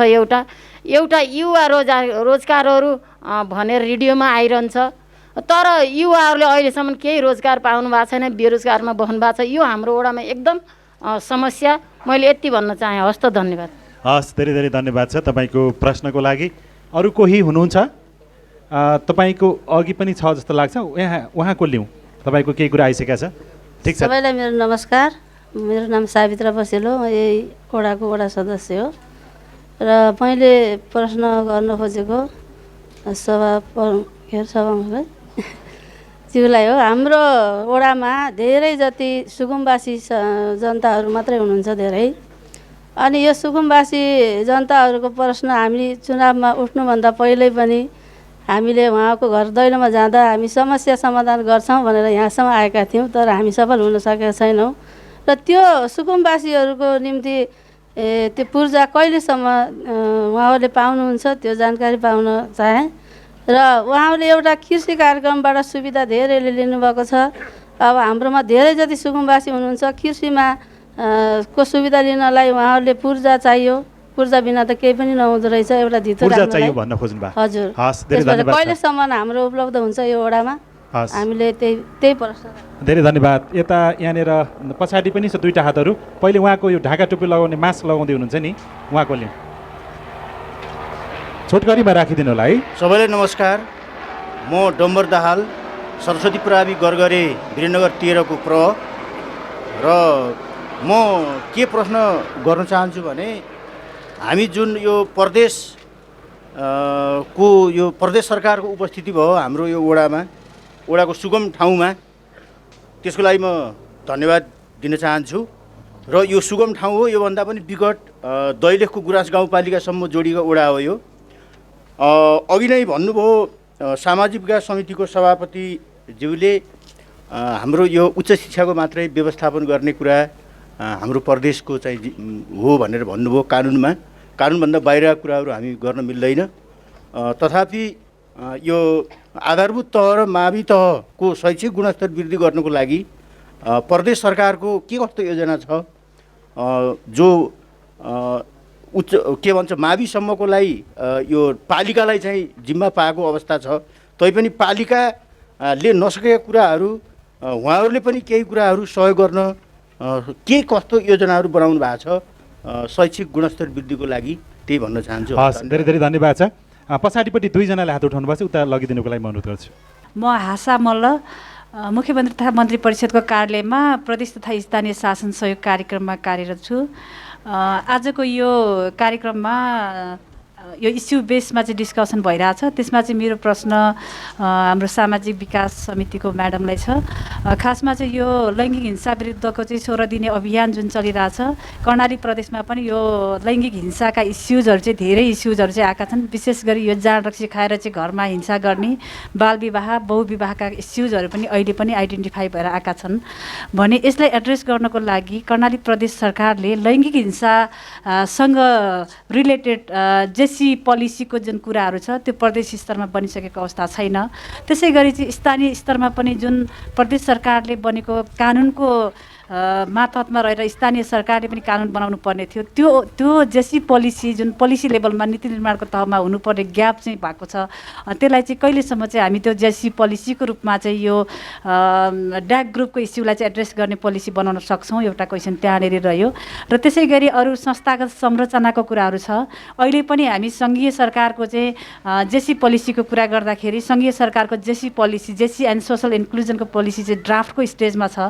त्यसलाई पनि हामी प्रदेश सरकारको तर्फबाट एज अ नागरिकको हिसाबले त्यो पोलिसीलाई चाहिँ कहिलेसम्म चाहिँ हामी एउटा फाइनल गरेर त्यो अगाडि ल्याउन सक्छौँ र त्यसको बेसमा चाहिँ हामी अरू पोलिसीहरू बनाउँछौँ भन्ने कुराहरू रह्यो। र त्यसै गरी अब यो स्थानीय स्तरमा चाहिँ जुन जेसीको इस्युजहरू चाहिँ ह्यान्डल गर्नको लागि यो हामीका न्यायिक समितिहरू हुनुहुन्छ, न्यायिक समितिले धेरैवटा चाहिँ फौजदारी केसहरू पनि ह्यान्डल गरिरहेको अवस्था छ। उहाँहरूको जुरिस्डिक्सनभन्दा बाहिरको कुराहरू पनि ह्यान्डल गरिरहँदाखेरि त्यसले चाहिँ पछि परेको वर्गको इस्युजलाई चाहिँ कहिलेकाहीँ चाहिँ आफ्नो क्षेत्राधिकारभन्दा बाहिर गएर चाहिँ जुन इस्युहरू चाहिँ ह्यान्डल गर्यो त्यो उहाँहरूको प्रदेश सरकारले पनि त्यो वर्गको त्यो जुडिसियल कमिटीको चाहिँ क्षमता विकास गर्ने दायित्व पनि होला। र त्यो हामीले जुन इन्टर गभर्मेन्टल इस्युजको कुरा गरिरहेछौँ प्रदेश सङ्घ र स्थानीय सरकारको, त्यसमा प्रदेश सरकारको भूमिका के हुनसक्छ भन्ने क्वेसनहरू चाहिँ मेरो हो। र त्यसै गरी हाम्रो सभामुख महोदयलाई पनि मेरो क्वेसन के छ भन्दाखेरि हामी अहिले पनि कानुन निर्माणको कुरा गरिरहेछौँ। हाम्रो संघीयताको त्यो तेस्रो वर्षमा चाहिँ हामी प्रदेश सरकार स्थानीय सरकार इस्टाब्लिस भइसक्दा पनि कतिपय कानुनहरू अझै पनि नबनेको अवस्था छ। र हामी सुशासनकै कुरा गरिराख्दाखेरि चाहिँ यो भ्रष्टाचारको कुराहरू एकदमै व्यापक रूपमा चाहिँ बाहिर आइरहेको छ भने प्रदेश सरकारले चाहिँ यो भ्रष्टाचार र यस्ता यो सुशासनका इस्युलाई चाहिँ एड्रेस गर्नको लागि चाहिँ प्रदेश सरकारले चाहिँ कस्तो खालको नीति लिन्छ र कस्तो खालको पोलिसी बनाउँछ र कहिलेसम्म चाहिँ हामी बनाइसक्छौँ भन्ने विषयमा चाहिँ मेरो जिज्ञासा रह्यो। धेरै धेरै धन्यवाद छ आशाजी। अर्को कोही उहाँले पनि केही छैन? धेरै धन्यवाद। प्रश्नहरू सम्भवतः अहिलेसम्मको यति नै होला। सम्भवतः हामी यसलाई अन्तिम प्रश्नको रूपमा पनि लिन सक्छौँ। सभामुखज्यूबाटै जाउँ कि केही प्रश्नहरू यहाँसँग पनि छ, केही प्रश्नहरू समितिका अध्यक्षज्यू र समितिका सभापतिज्यूहरू पनि हुनुहुन्छ। सभामुखज्यूबाट जाउँ। छोटकरीमा अहिलेसम्म सुनेका प्रश्नहरूको छोटो छोटो जवाब दिनुको लागि म अनुरोध गर्छु यहाँलाई। सुकुम्बासीको सन्दर्भमा कुरा गर्नुभएको छ हाम्रो महिला प्रतिनिधिज्यूले।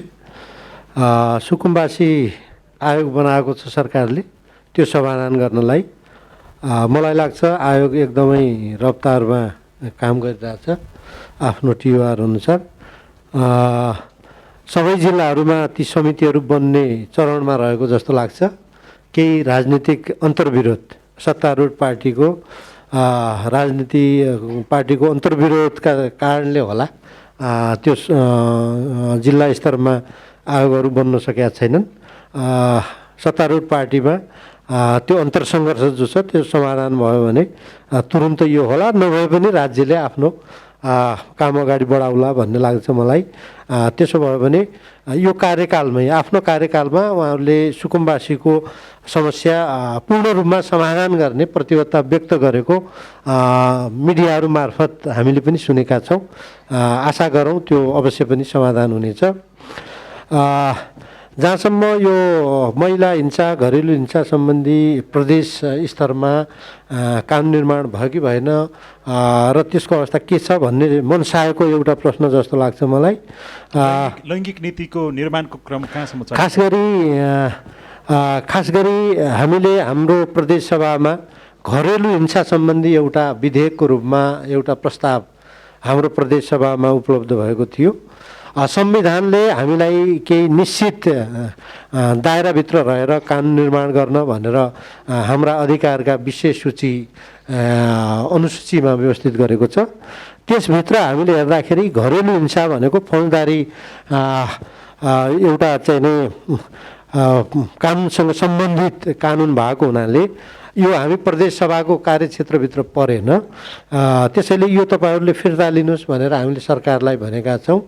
यदि केन्द्रीय कानुन अनुरूप त्यो अभियानलाई त्यो कानुनलाई कार्यान्वयन गर्ने प्रक्रियामा सरकारले आफै पनि निर्देशन जारी गरेर कार्यविधि बनाएर कार्यान्वयन गर्न सघाउ पुर्याउन सक्दछ। प्रदेश सरकारले आफै यो फौजदारी कानुन बनाएर कार्यान्वयन गर्न नसक्ने हुनाले प्रदेश सभाको अधिकार क्षेत्रभित्र पर्दैन भनेर त्यो फिर्ताको प्रक्रियामा छ त्यो कानुन ऐन को मस्यौदा। यो जानकारी मैले गराएँ। नीति बनाएर निर्देशन चाहिँ नै बनाएर निर्देशिका बनाएर हामीले त्यो अभियानलाई सहयोग गर्न सक्दछौँ प्रदेश सरकारले। अर्को कुरा भ्रष्टाचार र नियन्त्रण र सुशासन सम्बन्धी चाहिँ नि सुशासन सम्बन्धी हामीले कानुन त निर्माण गरेका छौँ र यो निरन्तरको प्रक्रिया भयो र यो भ्रष्टाचार नियन्त्रण गर्ने सम्बन्धमा विभिन्न संवैधानिक संयन्त्रहरू पनि छन्, कानुनहरू पनि पर्याप्त छन्। त्यसैलाई प्रभावकारी रूपमा कार्यान्वयन गर्नलाई हामी सबै क्षेत्रबाट सबै क्षेत्र त्यत्तिकै जागरुक हुनुपर्छ जस्तो लाग्छ। सरकारी र गैर सरकारी विधायकी सबै क्षेत्र त्यसमा सबै चनाखो रहेर लाग्नुपर्छ भन्ने ठान्दछु म। हस्, धेरै धन्यवाद छ सभामुखज्यू। त्यसै गरी सामाजिक समितिका अध्यक्षज्यू पनि हुनुहुन्छ। लैङ्गिक नीतिको अलिकति ल्याउँदाखेरि राम्रै हुन्थ्यो होला, तर त्यो नल्याउँदाखेरि अरू स्थानीय स्तरमा पनि लैङ्गिक नीतिको त्यो बाटो रोकिएको जस्तो भन्ने ढङ्गबाट प्रश्न छ। लैङ्गिक नीति बनाउने तयारी हुँदैछ अथवा यो आवश्यकता अझै महसुस भइरहेको छैन, त्यहीबाट अगाडि बढौँ? यसमा अब लैङ्गिक नीतिको कुरा गर्दाखेरि मैले अघि पनि भने यो अहिले उहाँको प्रश्नको जवाफ दिएर चित्त बुझाउने भन्दा पनि यो निरन्तर समाज परिवर्तनका लागि व्यक्ति परिवर्तन हुनुपर्ने, व्यक्तिको सोच परिवर्तन हुनुपर्ने हो। त्यतातिर हामी जाउँ। महसुस नभएको कुरा छैन। यो सभामुखज्यूले पनि राखिसक्नुभयो, मान्य सभामुखज्यूले। कानुन बनाउन चाहिँ संविधानसँग बाजिएको कारणले अहिले फिर्ता भएको अवस्था छ र सामाजिक विकास मन्त्रालयले लैङ्गिक नीति चाहिँ मस्यौदा गरिरहेछ। मैले हिजो मात्रै पनि त्यहाँ पसेर यसको विषयमा सामाजिक विकास मन्त्रालयले, हजुर, हाम्रो आफ्नो कार्यक्षेत्रको मन्त्रालय पनि त्यही नै हो।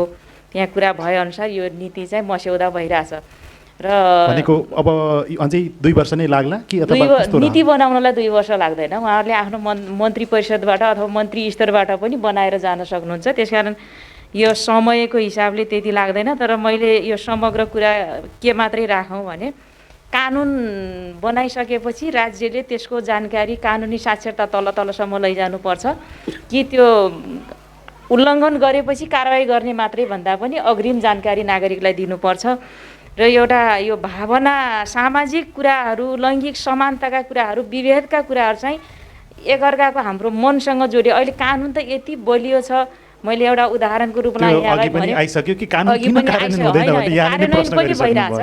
अहिले महिलाको कुरा गर्दाखेरि अब महिलाले चाह्यो भने जस्तो तपाईँले नै मलाई सिधा नजरले हेर्नुभयो भने मैले तपाईँलाई कुनै अभियोग लगाउन सक्छु के, त्यस्तो बलियो कानुन छ। तर त्यस्तो प्रकारको व्यवस्था छ भनेर नागरिकलाई जानकारी दिने, सूचना दिने त्यस्तो कार्यक्रम पनि सायद संसदीय समितिले केही गर्नुपर्छ होला। संसदीय समितिले पनि गर्नुपर्छ। हामी त्यो योजना बनाउने उसमा पनि छौँ र कानुन बन्यो यसको प्रयोग गरौँ र कारवाही गरौँ भन्ने भन्दा पनि हामीले एक आपसमा मानवीय सद्भाव कायम गरेर एउटा मानवले अर्को मानवलाई जुन सम्मान माया गर्नुपर्ने संस्कार हो नि, त्यो संस्कारको कमी भइरहेछ। यो संस्कार हामी कसरी सिक्ने, कसरी सिकाउने, त्यो घर परिवारबाट जान्छ के।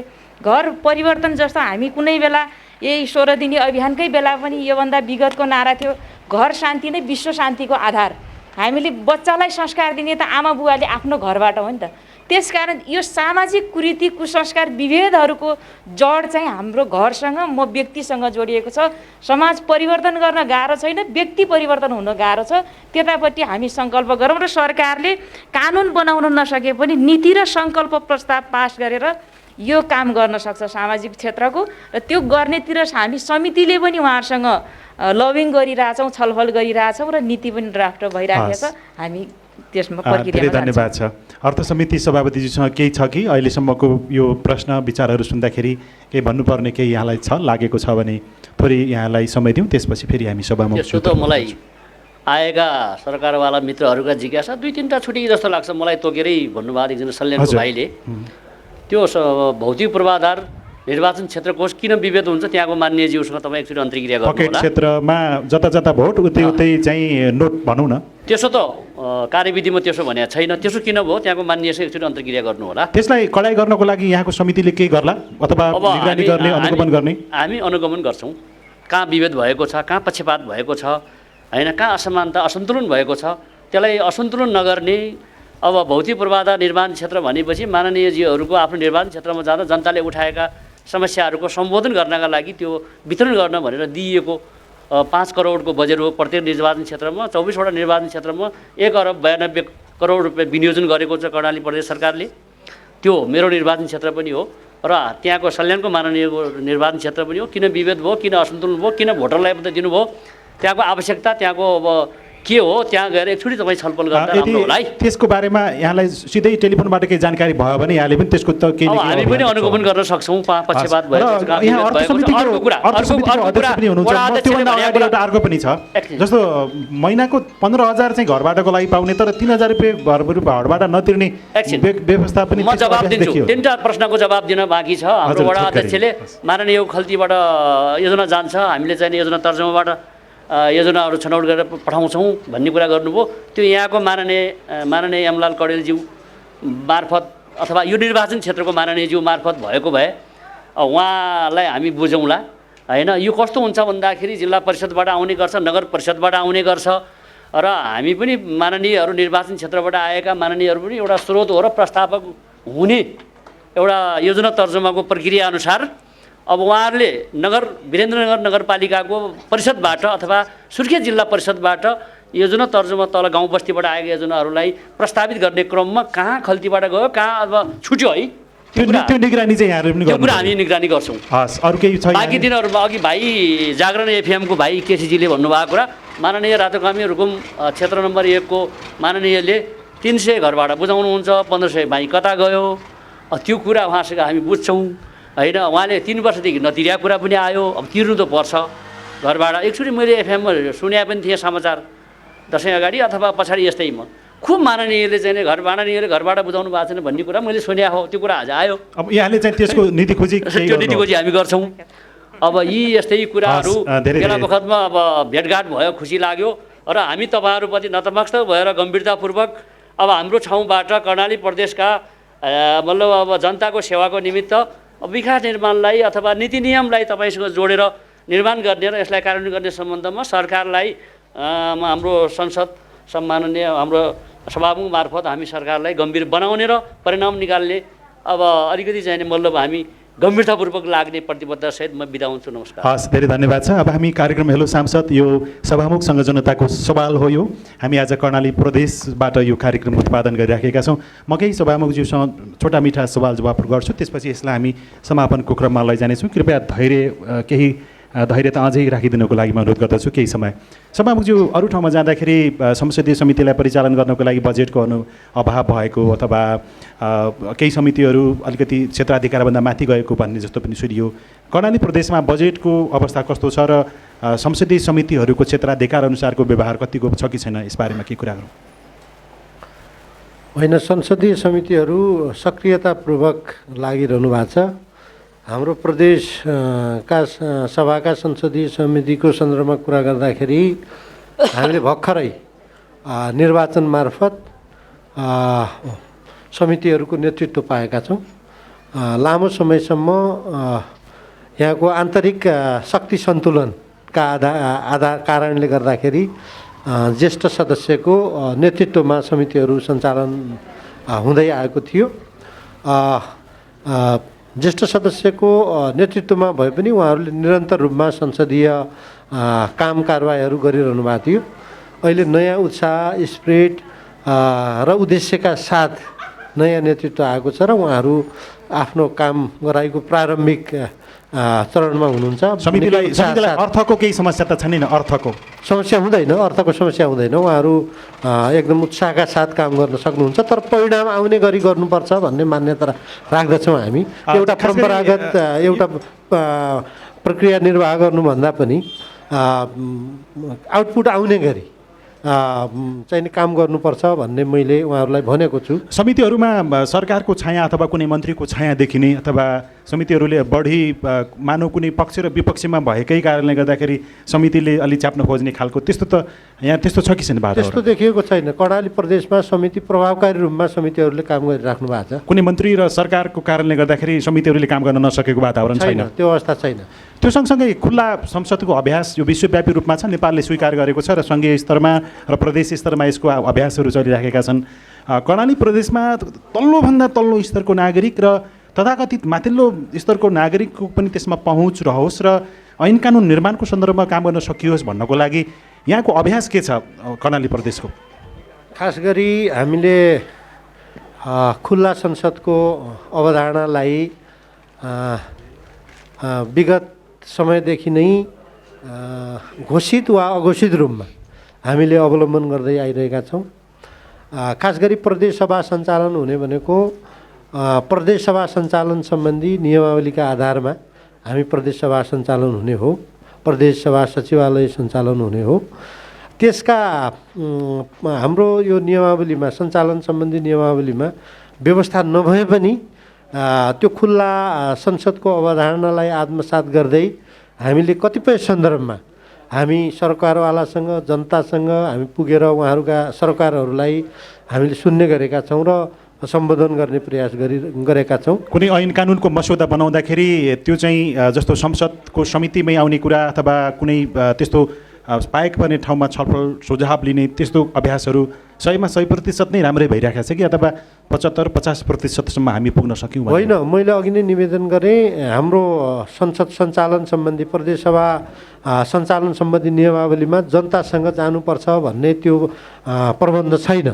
तर पनि हामीले व्यवहार त हामी स्टार्टिङ अवस्थामा, प्रारम्भिक अवस्थामा कानुनको सुरुवाती चरणमा भएको हुनाले सुरुवाती चरणको कानुन निर्माण गर्दाखेरि जुनसुकै बिन्दुबाट पनि जनताको बिचमा जान सकिन्छ भन्ने मान्यतालाई आत्मसात गरेर हामीले केही कानुन निर्माण गर्दाखेरि हामी जनताको बिचमा गएका छौँ। यो सँगसँगै जस्तो सभामुखसँग जनता भन्ने त्यो कार्यक्रमको सुरुवात पनि प्रदेश स्तरमा सम्भवतः कर्णाली प्रदेश पहिलोपटक सुरुवात गर्यो। खुल्ला त्यसलाई निरन्तरता दिने र अझ नागरिकको साँच्चीकै मन विचार आउने गरी यो कार्यक्रमलाई निरन्तरता दिने सन्दर्भमा काम भइरहेको छ कि अथवा त्यो सुरुवात चाहिँ राम्रोसँग भयो, यसको निरन्तरता हुन सकेन? हामीले संसदका काम कारबाहीहरूलाई आधारभूत तहसम्म लैजानु पर्दछ। कानुन निर्माण प्रक्रियामा जनताको पनि चासो, जागरुकता चाहिँ नै त्यो सिर्जना गर्नुपर्छ भन्ने उद्देश्यका आधारमा नै हामीले जनतासँग सभामुख भन्ने कार्यक्रम सञ्चालन गरेका हौँ। खास गरी जनताको बिचमा सभामुख मात्रै होइन, माननीय सदस्यहरू, समितिहरू समेत जनताको बिचमा गएर उहाँहरूले गरेका काम कारबाहीको विषयमा जानकारी दिने र जनताका प्रश्नहरूको सम्बन्धमा जिज्ञासा चाहिँ नै मेटाउने एउटा प्रक्रिया हो जनतासँग सभामुख भन्ने कार्यक्रम। यसलाई निरन्तरता दिनलाई हामीले सम्बन्धित सरकारवालाहरूसँग हामीले कुरा गरिराखेका छौँ। यो केही एपिसोड यो सञ्चालन भएर अहिले स्थगित भएको अवस्था छ। यो आजको सन्दर्भमा पनि यहाँले सहयोग गरेर हाम्रा संसदीय काम कारबाहीहरूलाई अझ जनस्तरसम्म पुर्याउनलाई सहयोग गर्नुभएको छ। यो खुल्ला संसदकै एउटा निरन्तर एउटा रूप हो भन्ने ठान्दछौँ। यसलगायत अहिले कर्णाली प्रदेशमा अघि पनि मैले केही एउटा तस्बिर सुरुमा देखाएको थिएँ, पक्कै पनि त्यो हामी कर्णाली प्रदेशको नागरिकको रूपमा हामीले आफैलाई सुन्दाखेरि एक प्रकारको पीडा महसुस त हुन्छ होला नै। त्यो सँगसँगै जस्तो बहुपति प्रथा जस्तो त्यो प्रचलन अझै पनि कर्णाली प्रदेशमा छ, त्यो बाल विवाहका जति पनि विकृति विसङ्गतिहरू छन् हामी जति जति माथि चढ्दै जान्छौँ कम उमेरमै जुन प्रकारको एउटा प्रौढ अवस्थामा प्रवेश गर्नुपर्ने बाध्यता विशेष गरी छोरीहरूलाई छ बुहारीहरूलाई छ ती सबै समस्याहरू समाधान गर्नको लागि थप आगामी दिनमा कुनै हामी योजना नीति निर्माण गर्छौँ परिमार्जन गर्छौँ भन्ने बारेमा केही छ कि छैन यहाँहरूको विचार? यसमा खास गरी यहाँले प्रश्न उठाउनु भयो बहुपति प्रथा। त्यो बहुपति प्रथा हाम्रो प्रदेशमा यद्यपि कायमै छ। त्यही कुरा सुनेर हामीले मेरो जिज्ञासामा हाम्रो माननीय उपसभामुखज्यूको नेतृत्वमा गएर त्यो स्पटमा गएर उहाँहरू त्यो समुदायमा गएर उहाँहरूले त्यो सम्बन्धी उहाँहरूका के छन् त विचारहरू चाहनाहरू आकाङ्क्षाहरू के छन् भन्ने सन्दर्भमा अन्तर्क्रिया गरेर पनि आउनुभएको छ। त्यो प्रदेश सभाको इनिसिएसनमै त्यो कुरा भएको छ। हाम्रो उपसभामुखज्यूको नेतृत्वमै हामीले त्यो कुरा गरेका छौँ। त्यस सम्बन्धी आवश्यक चाहिने सहयोग गर्नु पर्यो भने हामी नीति निर्माण गर्नमा हामी तयार छौँ। त्यो सँगसँगै अहिले त अब छोरी जन्मिने बित्तिकै बैङ्कमा पैसा जम्मा गर्ने कार्यक्रम पनि यो कर्णाली प्रदेशको सबभन्दा चर्चित छ। तर त्यो व्यवहार सैद्धान्तिक रूपमा कस्तो लेखियो र व्यावहारिक रूपमा यसले लिनता पाउँछ कि पाउँदैन भन्ने विषयमा पनि सभामुखको हैसियतबाट यहाँले अझ नजिकबाट हेर्नुपर्ने होला। एकदमै हाम्रो निगरानी निरन्तर रहन्छ यसमा। हस्, धेरै धेरै धन्यवाद छ। यहाँले जुन सवालहरू केही हाम्रो तर्फबाट केही सर्वसाधारण नागरिक सरकारवाला निकायको तर्फबाट उठेका प्रश्नहरूको जवाब दिनुभयो। संसदीय समितिका सभापतिज्यूहरू अध्यक्षज्यूहरूले पनि यसको सम्बोधन गर्नुभयो। यहाँहरूलाई धेरै धेरै धन्यवाद। सभामुखसँग जनताको सवाल कार्यक्रम हेलो सांसद आज हामीले सुर्खेतको वीरेन्द्रनगर नगरपालिकाको वडा नम्बर 13बाट हामीले यो कार्यक्रम यहाँ प्रस्तुत गऱ्यौँ। हामीसँग सामाजिक विकास समितिका अध्यक्ष देवी ओलीज्यू रहनुभयो। त्यसै गरी अर्थ समितिका सभापति गणेश सिंह पनि हामीसँगै रहनुभयो र समग्रमा यो कर्णाली प्रदेशको संसदको नेतृत्व गर्दै हामीसँग सभामुखज्यू पनि यहाँ रहनुभयो। यहाँहरू सबैजनालाई समयको लागि धेरै धेरै धन्यवाद दिन्छौँ। र तपाईँहरूले जुन विचार राख्नुभयो तपाईँका विचारहरू कतिपय त्यो खुलस्त रूपमा मूर्त रूपमा यसको समाधान भए, कतिपय यसको सोलोडोलो सारमा पनि केही विचारहरू यहाँ आएका छन्। तपाईँले राखेका प्रश्नहरूमा उहाँले केही प्रतिबद्धता जनाउनु भएको छ। तर त्यो प्रतिबद्धता त्यो समयभित्रमा पुरा हुन्छ कि हुँदैन भन्ने विषयमा पनि तपाईँहरूले निरन्तर रूपमा यसको अनुगमन गरिराख्नुहुनेछ। र यदि त्यस्तो त्यो प्रतिबद्धता पुरा भएन भने फेरि हामी सामुदायिक सूचना नेटवर्क CIN मार्फत तपाईँहरू आउनुभयो भने हामी फेरि यही विषय सम्झाएर उहाँहरूले त्यो काम किन गर्नु भएन होला भन्ने ढङ्गबाट फेरि पनि हामी अनुगमन गर्दै कार्यक्रम निर्माण गर्नेछौँ। यसको लागि पनि विचार राख्नुभयो। यहाँहरू सबैजनालाई धेरै धेरै धन्यवाद दिन चाहन्छु। र हामीलाई देउती HD टेलिभिजनबाट केही प्राविधिक मित्रहरूले हामीलाई साथ दिनुभएको छ। यहाँहरू दुवैजनालाई पनि धेरै धेरै धन्यवाद छ। त्यसै गरी बुलबुली FM लगायत जागरण FMबाट अरू रेडियोबाट पनि सामुदायिक रेडियोबाट केही रेडियोकर्मी साथीहरू पनि यहाँ प्रत्यक्ष रूपमै यहाँ उपस्थित हुनुभयो। यहाँहरूलाई पनि धेरै धेरै धन्यवाद दिन्छौँ। यहाँको उपस्थिति सहयोग त्यसै गरी हामीसँगको सहकार्यको लागि पनि धेरै धेरै धन्यवाद दिन्छौँ। यो वीरेन्द्रनगर नगरपालिकाबाट 6 किलोमिटर टाढा रहेको यो करेखोलामा आएर आज हामीले सभामुखसँग जनताको सवाल कार्यक्रम हेलो सांसद प्रस्तुत गऱ्यौँ। र यति भन्दै प्राविधिक मित्र सुभाष पन्तजीलाई पनि धेरै धेरै धन्यवाद दिन्छु। र कार्यक्रम हेलो सांसदबाट लील प्रकाश चन्दलाई पनि बिदा दिनुहोस्। नमस्कार।